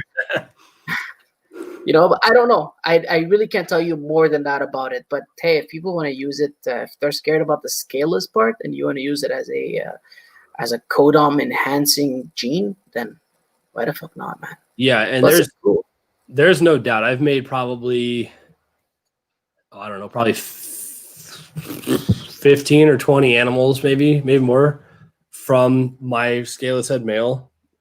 And I only have one scaleless that I've ever produced. And the scaleless head combos, dude, they're killer. Like that scaleless head pied male that I kept back is hands down one of the nicest looking pieds I've ever seen. And he's got this weird right next. There's two spots on him on the saddles, and for whatever reason, they're right next to each other. They're completely different colors. They're totally different color tones. One looks like a normal pied. The other one looks like it could be a mahogany pied for all I know. Like, and it's just the scaleless head does really weird stuff. And my pastel inchy scaleless head male, who now is a multi-year proven breeder, adult, he looks kind of dull. Obviously, he's grown up in that. But even I've even noticed in my clutches that having scaleless head in the clutch seems to affect the entire clutch, whether or not the scaleless head is present in each animal. Like I have a pastel inchy female, yearling female back here that he made. She is not scaleless head at all. Is arguably, in my opinion, the brightest, cleanest pastel inchy I have ever seen. Still. And you have your scaleless animals are eating and shedding and everything well, right? Yeah, let me grab her. She looks awesome. I haven't shown her off in a while. Sure. Let's go over these. Gene, yeah, lace, man. Lace is sick. Marshall did some cool stuff with it. I have a line of pastel no one has. Send me a picture of that. Amy, yeah, there's no hate. There's space for everything. There's a lot of people talking shit, but yeah, she in fact she just came out of shed yesterday. Oh, nice. She's every bit of 300 grams probably now. Beautiful. Like that. Yeah, that's pretty, man. She sheds great. She eats everything I put in front of her. And the only thing I've noticed is in this last shed in particular, she has a couple of small spots where it looks like the skin is kind of, it's not scab necessarily. It almost looks like maybe a sunburn where it didn't completely release. It's not stuck shed. I don't know if you can see it on that spot here. Where'd it go? Where'd she hide it? There it is. I don't know if you can see it there. Yeah. And it's not, like I said, it's not stuck shed, and I'm not about to peel it off because it'll tear her skin. I think is what it is she got the tub too wet by getting in, splash of water around or whatever, and she was laying on the cocoa, and it seems like it stained that part of her skin, and then it never shed completely. But I have to occasionally peel her head. Okay. Like she'll shed everything. It does. It looks like a rolled condom when it's done. It's hilarious. But occasionally you'll look at her and like, oh, you can usually see it right around her mouth line in that. And if the rest of the body has shed, I can literally just hold on to her and grab it right below the lip, and it'll peel off all in one shot. Both eye caps come. It's all in one piece. It works great. Okay. But for whatever reason, plus the tubs don't have a ton of rough surfaces in her to rub against at her nose. But other than that, man, she sheds great. And she's obvious. I've not used any bag balm or any of that crap. She seems perfectly moisturized, and I keep her exactly the same as all of the other hatchlings I have from the day she came out. Right. Yeah, man. So who knows? My understanding is there's potentially two reasons why we haven't seen the Scaleless on eggs yet. One is, for whatever reason, they shed dramatically more often than a regular a scaled ball python. Yeah, which makes sense. Total sense. I'll feed her on Tuesday or whatever, and she'll be in shed again by Friday without fail. It's literally almost every time she eats, if not every other. Now, granted, she'll eat in shed. She eats in shed regularly. It's not a big deal. But so with that being the case, if they're in shed, twice a month, they're likely missing those meals too. So they're not going to grow as fast, right? Okay. Yeah. That's part of it. And then because of all of the bad publicity, all the bad press and whatnot about it, I think that there's a handful of people that are ready, that have the adult females in that, but they're now gun shy because they've got a shitload of money in the project. And if it proves out that trying to pass eggs splits them wide open and they're never going to reproduce or whatever, they don't want to risk putting their animals up for that challenge. So everybody's kind of like sitting at the finish line, like, no, you go first kind of thing. Yeah. So I have it on good authority that we should see probably 2, if not 3 this year. But okay. Hopefully it'll give a lot of answers. I think it's fair that everybody in the project and that one will want to get into the project to see to get a clear answer of why not, or if it can happen or not. You know what I mean? So 100%, man. Ran out of moisturizer. Yeah, that's what I was saying. Get some Nivea on there and rub it out. Sheds are more frequent, correct? Yeah, Rodney, they are. Yeah, man. So I hope they do, and it's so that girl has been for sale since she came out. There's a lot of people that are not buying female Scaleless until somebody says otherwise, which is fine. I understand that. And, as much as I could use the money, I'm kind of okay if she just stays here because it's kind of cool. It's our first one. Yeah. It's something I set out to do. I hit the odds exactly where they should have been because I only got 4 eggs as it was. And, so if she makes it or she stays, so be it. And if they find out that they're totally viable, then I'm already ahead of the game. Yeah, man, 100%. If not, she's going to be a really cool pet. Like, yeah, dude. Like, no one else you're going to find a scaleless snake. I mean, you can, but I mean, it's neat, Well, and completely scaleless. I mean, you can get scaleless colubrids and that, but they've all got ventral scales. So. Exactly. Yeah, it's completely. Exactly. Yeah, it's true. Did you read this one from High Class Pythons? Let's see here. What do you guys recommend to do with males that keep getting cocoa on their hemipenes? I've never. How can you explain how you're getting cocoa on the hemipenes? The hemipenes are inside. Yeah, and then that's new to me. How are you getting that? Let us know how you're getting that. Maybe we can try. And as a follow up, what kind of substrate specifically you're using? Because obviously, this is not going to stick to hemipenes necessarily. But if you're using like Brian Barczyk's, whatever the crap that was, the cocoa fiber and that kind of shit, cocoa dust or whatever, yeah, that might be a different story. So yeah. Any of the people in here got any questions? We're up to the 1.5 hour mark, so this is kind of the point where I start, looking for questions, or if you got any that you got on your social media, there anything you wanted to address, kind of open it up and we'll start seeing what anybody's got. But it's let's see. Hi there, my name. Oh, got somebody from the UK watching. Cool. So they're saying it's during pairing. Yeah, that doesn't. What's going on? Yeah, Reptile Prime, the one from Barczyk. That's what I was thinking of. So it's a much finer. Get rid of that. Yeah, more of a. I mean, it's still based on the same idea, but it's more like a dirt than it is a thick substrate or a physical substrate, I guess. Yeah, get rid of that for ball pythons, man. I mean, I'm gonna be straight up about that. Get rid of that. Get some cocoa husks, some chunks. Get rid of the fiber. For food, you're gonna have so much ingested, especially if your rat gets wet or whatever it is. So much ingested fibers that will stick to the rat. Just go to cocoa husk. It helps better humidity. They can just go with that. Reptile Prime or Reptichip, cocoa blocks. Freaking, they're all generally the same in my opinion. Yeah. So yeah, anything like that. Yeah, just get the husk. Your dude said your dude wants to know, Black Sun wants to know the most anticipated stuff you've got on deck for this year that you can't talk about because everybody has a secret in their collection. Okay, I'm gonna be very, very honest. I haven't even put my pairings together for this year. You're a little behind, man. Dude, I had such a late season, and I'm just focused on feeding these things and taking care of them, and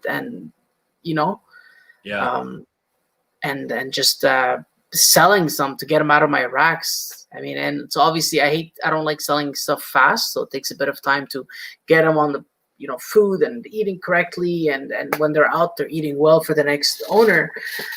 But let's think of some stuff that's going to be cool. Okay, here's one that I've actually already paired. I'm doing, so I don't know if you saw recently, I made some leopard vanilla cream, yellow belly or specter head clowns. Pretty dope. Take a look at them on my page. So I have almost the same project going, but for the visuals this time. So I have my leopard. He was supposed to be an OD leopard fire clown, but he turned out to be only fire leopard clown. Really nice one. So fire leopard clown to vanilla spot nose head clown. So it will be basically vanilla cream Batmans. That should be interesting. Vanilla cream Batmans is probably. I freaking love the cream clowns. I think say after, because Justin had a video on that a couple weeks ago. The vanilla cream clowns were silly. They were just yeah. So when he made that video, mine were coming out of the egg. My nice. Heads. And then I have my visuals. It's not, I don't really care about when or whatever it is, but I have that for the visuals this upcoming season. Leopard fire blackhead clowns. I think those are probably some of my more interesting stuff. And I had another one that I was super pumped about. I'm trying to remember what it was. Hold up one sec. I had something pretty cool, but can't remember. There's so much going on. But yeah, man, that's probably my number one thing I'm looking for. Is there a recessive out there that you don't currently work with that you would like to? Dude, puzzle, man. I actually just bought a puzzle. It's the first time I ever say this. I bought a puzzle that died 4 days after I got him, man. Oh shit! I bought a hypo puzzle male, and he passed. I got him from the US. He passed like 4 days later. So puzzle will be a huge one now. My boy Will's gonna try to work something out for me. So puzzle is huge for me, and what else? I have Beachy, I have Ultramel, I have Sentinel, I have Clown, I have Hypo, I have shit ton of Pieds. Ultramel. I think puzzle is probably. I won't lie. I have 2 pin head puzzle females and a double head Hypo puzzle female that I've been raising, but I don't have a male to get into it. You know, I've been really wanting to get into tri-stripe, man. That's one that really intrigues me. After I saw the, I was like, fuck, dude, that's which ones are you cut off? What tri-stripe? The Ultra Bell tri-stripe. Okay, I haven't seen it. I saw the DG tri-stripe, which was nuts. More in Reptiles, I believe. Let me see if I can find it real quick. But tri-stripe in general, and I know Will has some too. And then Royal Canvas in the States, I just saw we had tri-stripe set fights. Yeah. Why can't I think of that kid's name? Jeez. Harrison. Harry. There you go. Yeah. My little dumpling. He's part of the Miguel crew, man. They're too cool for me. I'm not part of that. I don't get to roll with those guys. They're not like that. They're cool, man. I'm Miguel chat all the time. There's nothing. Yeah, here it is. Oh no, Stand corrected. It's a pure candy tri-stripe. Okay, that's the one that you're saying was cool. Yeah. And I like candy anyway. But yeah, Ultra Tri is going to be killer. You know, freaking Josh Lundberg down there in Ball Python show. We had him on a couple weeks ago. He has a Ultra puzzle that he picked up from somebody that he's been working to. I'm like, that's a killer project as well. The Ultramel is probably my, man, I really like Pieds, but I'd have to say Ultramel because I've made them. DG because it's on deck. I haven't made any yet, but Ultramel is probably my favorite recessive of all. I really like what it does. Yeah, Ultramel is nice, man. I like Ultramel. I only have 2, but they're freaking dope.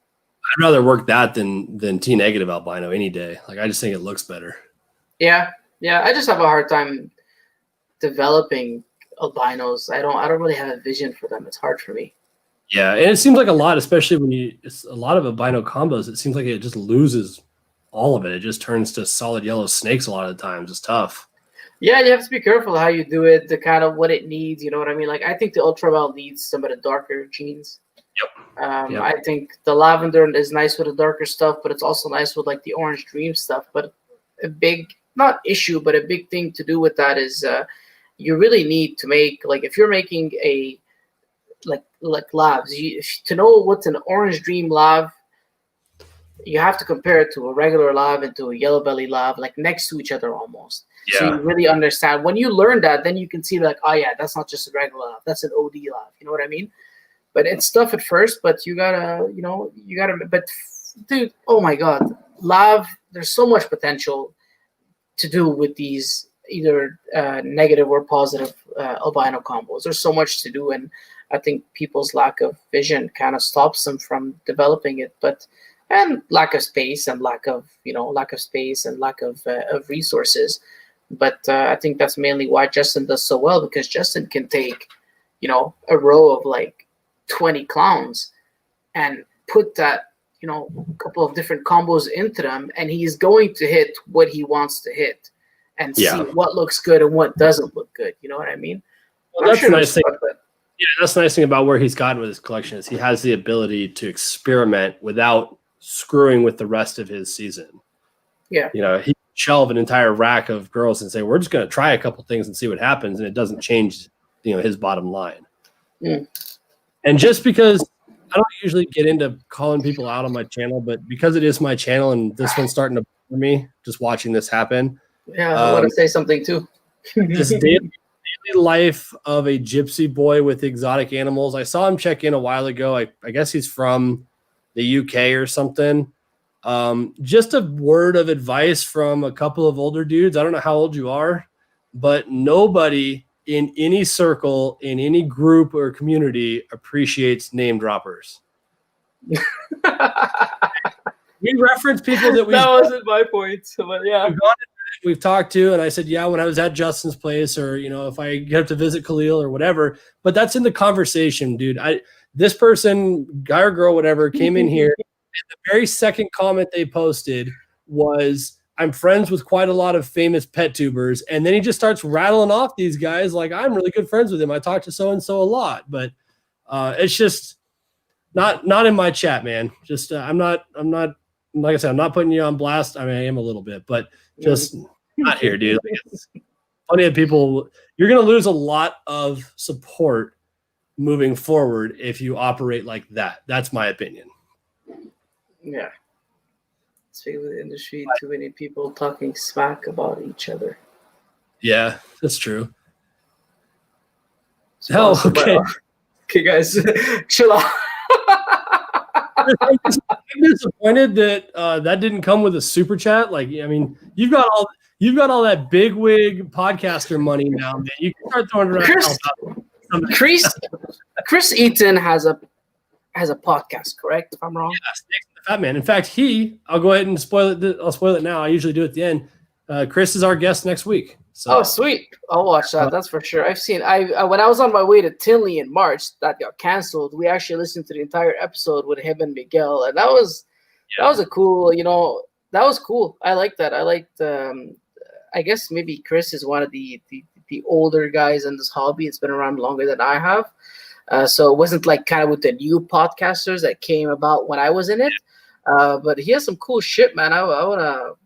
How can I listen to him? Is it on his like a channel or on YouTube or? It's on it's just a regular podcast. Snakes and the Fat Man. You can get it at anywhere the podcasts are carried, whether Stitcher, podcast, or whatever. Okay, yeah, that's cool. Yeah, man, that was a good one. I don't know because this follows. This is your second comment after I'm sponsored by all the bigwigs, and A, you're not sponsored by me, and B, I hope you're not trying to classify me in that crew. Like that's so Spotify, iTunes instead. So yeah, he's sponsored by Justin. I saw him post a picture about a shirt that he sent him out. But yeah, man, cool shit, man, Chris. Good, it's good stuff, man. That's going to be a fun one for me because I've listened to his podcast from the beginning, and I remember from when Sean Bradley had his, and I like Chris's stuff a lot. It does seem like, and I'm going to fire him up now and let him stew on it for the next week, so that when I get him on here, he can just go ballistic. But it does appear that since his stroke, he's kind of becoming a softie. He's being much more friendly and much less New York dickhead to people. And I kind of miss the old Chris that would just tell people to go fuck themselves. Okay, so he's becoming a softie. He tells people to go fuck themselves, or but I think he's lightening up in his old age. But dude,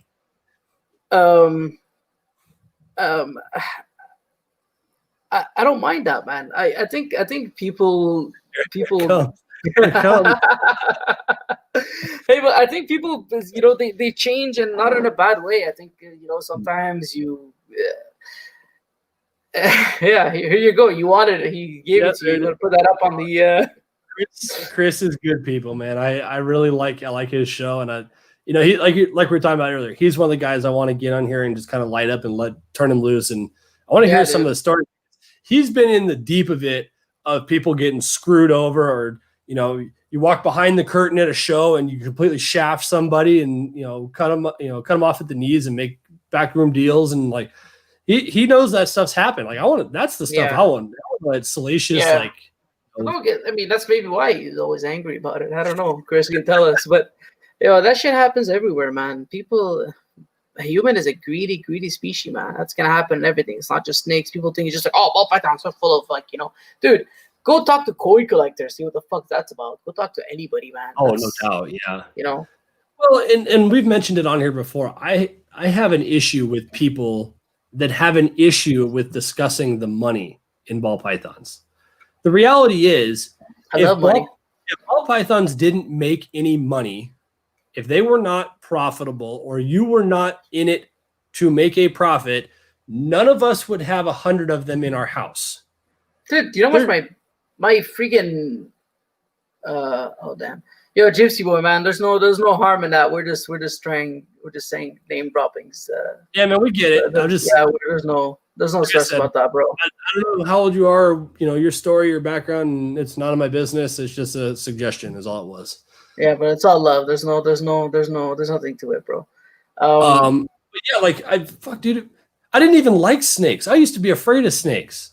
Me too. You know, now Yeah. granted, I didn't get into this for the money. That's not true.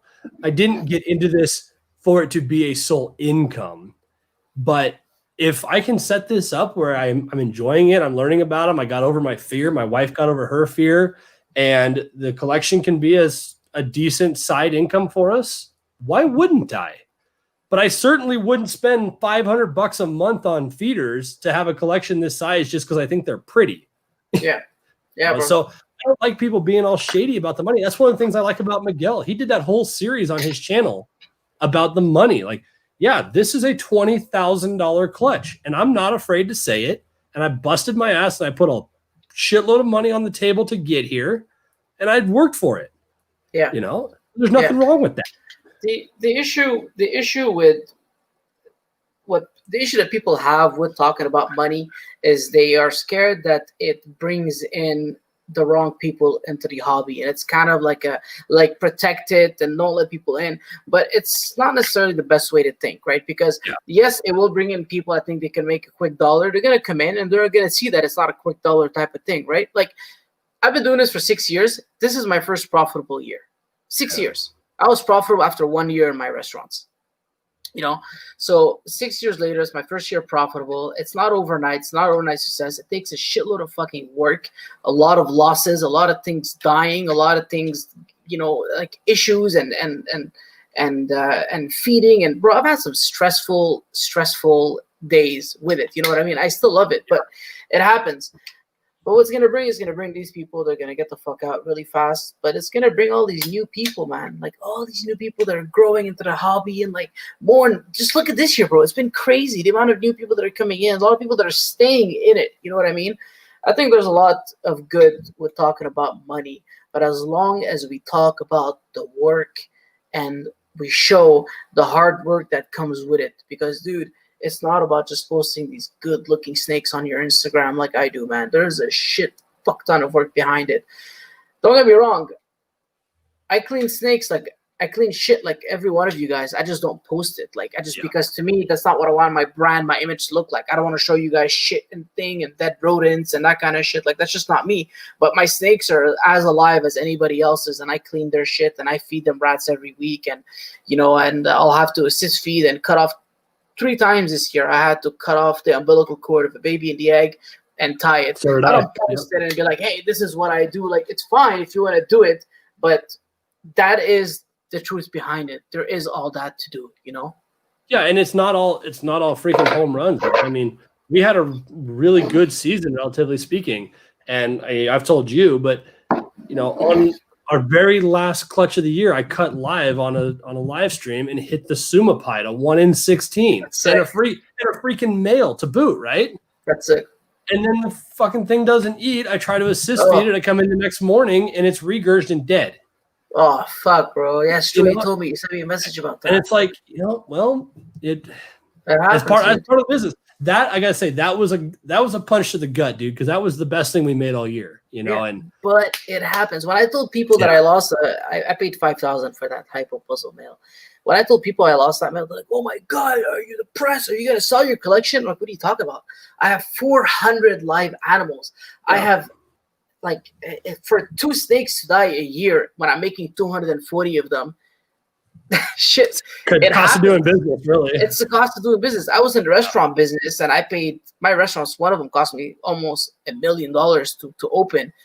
And every month, this freezer broke, this fridge broke, this freezer broke, this fridge broke. Calling in, like, you call in a guy for the fridges. He's like, yeah, it's $100 just to come out there, and minimum 2 hours, $140 an hour. Like, for him to change like a thermostat, it's like $1,200. At one point, I learned how to do it myself, but it's part of doing business. I'm not gonna close my restaurants down because I got some, you know, it's part of it. And that's what we have to show people, that you're going to come across these things, and these things are going to happen to you, and it shouldn't be a reason to get discouraged, and it should also be a reason to show you that this isn't overnight money, man. You can buy a clown and put him to a bunch of clown females and make a bit of money this year, but you're way behind the competition. You're way behind on your own projects by doing so. You know? Yeah, definitely. And you know, it's Total mind blank. It's gone. See it Sorry, go? bro. Go with the Okay, go idea. on. It's gone. Sorry. It'll come back. Yeah.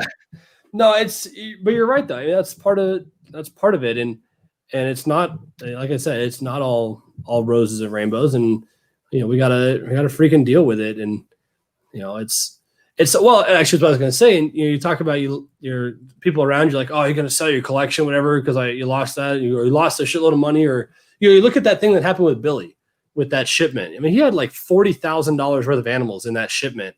They got left out on the tarmac. Now it sounds like they all recovered or are recovering, which is awesome.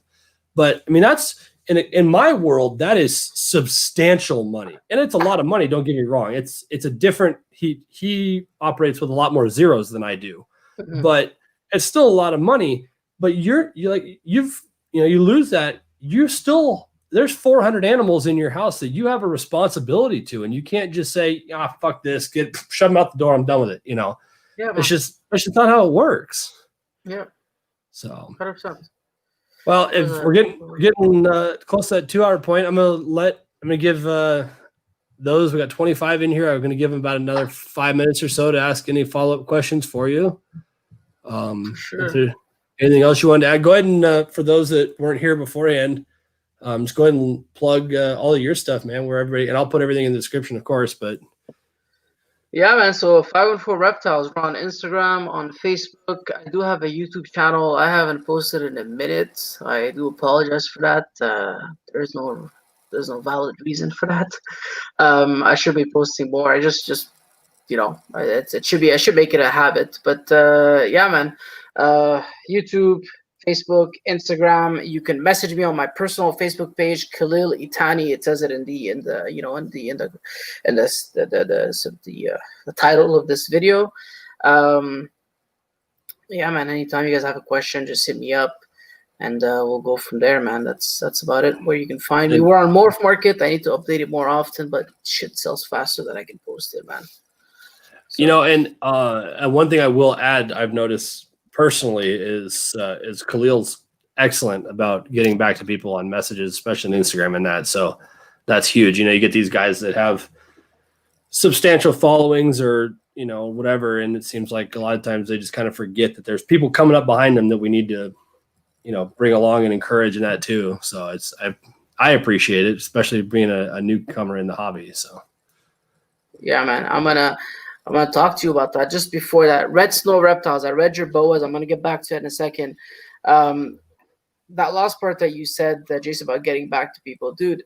If someone takes their fucking time to message you and tell you, "Hey, nice snake," or even send you like a heart to your snake, dude, just like it. Like, show like they took their time to show you some love and show you some appreciation for what you're doing, and you know what I mean. Like, don't act like it's nothing, man.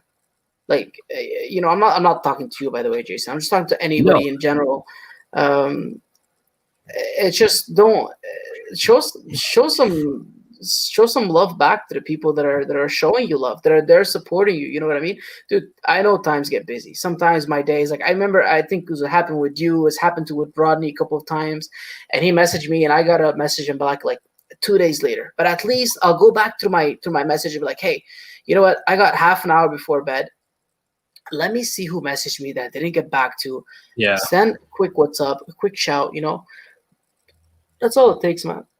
Stop trying to get the most followers. Like, dude, we didn't focus on getting a lot of followers. We got it because we have a couple of reposts from a couple of big pages, and we use hashtags fairly well, and we were in the Instagram before the algorithms changed, and it helped you get much more followers than now. Yeah, I mean, that's just give good content and give good value to your customers, man. And what were you saying? Sorry. Yeah, and I would add to that one of the most annoying messages I get somewhat regularly that will not get answered. Because I'm trying to be really good about it too. It drives my wife nuts because I'm constantly on my phone. But as far as I'm concerned, that is a substantial part of this business, is I need to be engaged with people, but the one of the questions I get all the time that I absolutely will not answer is, hey, can you shout me out on your page? Or how did you get so many followers? Or, hey, can you subscribe to my channel? I don't respond to people that ask for me to follow them or subscribe to them or whatever, because that's not the way to go about it. And I'll be completely honest with everybody listening right now. I've got almost 27,000 followers on Instagram. I don't know how it works. I am like the laziest person on Instagram, and I've got a following, whatever the hell that means. You know what I mean? I've got a decent subscriber base on YouTube. You guys have seen my upload schedule, the kind of content I put up, the way I post things. Copy that if you want. I don't know the answer. People that see, in my opinion, people that think that they know how to work the YouTube or Instagram algorithm to their benefit, I think are just kidding themselves, in all honesty. I know there is a science to it, but unless you're Brian Barczyk level and have a YouTube representative that you can pick up the phone and call that is working your channel, you have zero idea how it works, in my opinion. Unless you that's what your business is and you understand it. You know, like, I get it. Yeah, no, for sure, I get it. Yeah, man. I mean, well, but, real quick, let's answer Red Snow Reptiles. He's been hollering all night, wants to know what the story is with the boas. Yeah, dude, Red Snow. So I got 1.1 RLT 66 head albinos. I got 2 dream pastel dream hypo head albino pos head anery, something like that. 2 of those, and I got a big sun glow female. Dude, I don't know what to do with them. I don't know. I mean, I love them. I love the way they are compared to ball pythons, but I don't work with them that much, man. So I'm probably gonna try to move them. That's for sure. You know. Yeah. Maybe keep my big sun glow. I'm actually looking to bring in a couple more because that male up there is a call motley possible jungle pos head anery. Yeah. Male, and I really want to make moon glows. I fell in love with that boa to begin with. So my wife said, if we're going to do a boa project, that's fine, but you're going to keep it small. You're not going to end up with this, you know? And so I'm going to buy this year, I'm going to buy a moon glow female, which will give me all albinos and sun glows and hopefully prove him out to be head anery. And then I might wait. What I really want is an IMG anery head albino or an IMG ghost head albino female as well, because I really want to put IMG in my moon glow stuff. But same thing, man. I'll be 1.2, maybe 1.3 at most, and it's just some side project. It's like my doom rolls. I've only got a pair. You know? Yeah. You don't need much more than that, to be honest with you. Hey, I just want to go over it again. Gypsy, man, you've been apologizing for quite a bit, dude. Don't worry about it. There's zero hard feelings. Northeast, I already went into the paint. For Northeast Morphs, if you want to talk about paint, send me a message, which is Sentinel, by the way. And Red Snow Reptiles, if you want to talk about boa, just hit me up on Instagram, bro. We'll chat. That's no there you go. Yeah, man, for sure. Cool, man. Well, I really appreciate you coming on and hanging out and giving us 2 hours of your night. I know you guys are a couple hours ahead, so that's huge. Yeah, it's 11 o'clock. I'm gonna go upstairs and try to watch that. Let's watch that fight, but for sure. Yeah, and I gotta be up at 4:30 for work, so it's gotta grind. Yep.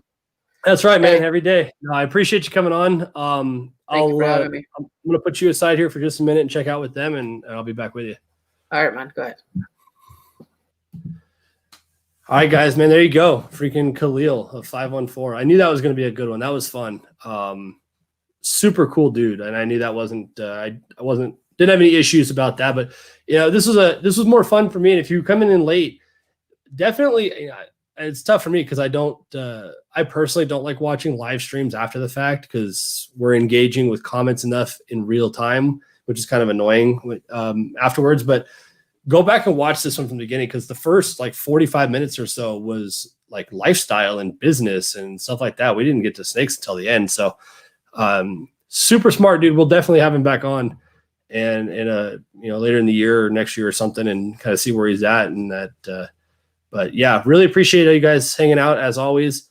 Like I said, next week is the fat man himself. I think he's gone now, but freaking Chris Eaton, man.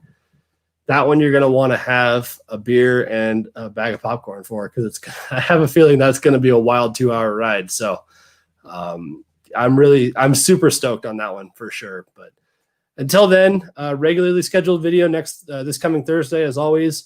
And then next Saturday right here, same place, same time, Chris Eaton from Snakes and the Fat Man. I'll see you guys then. See ya.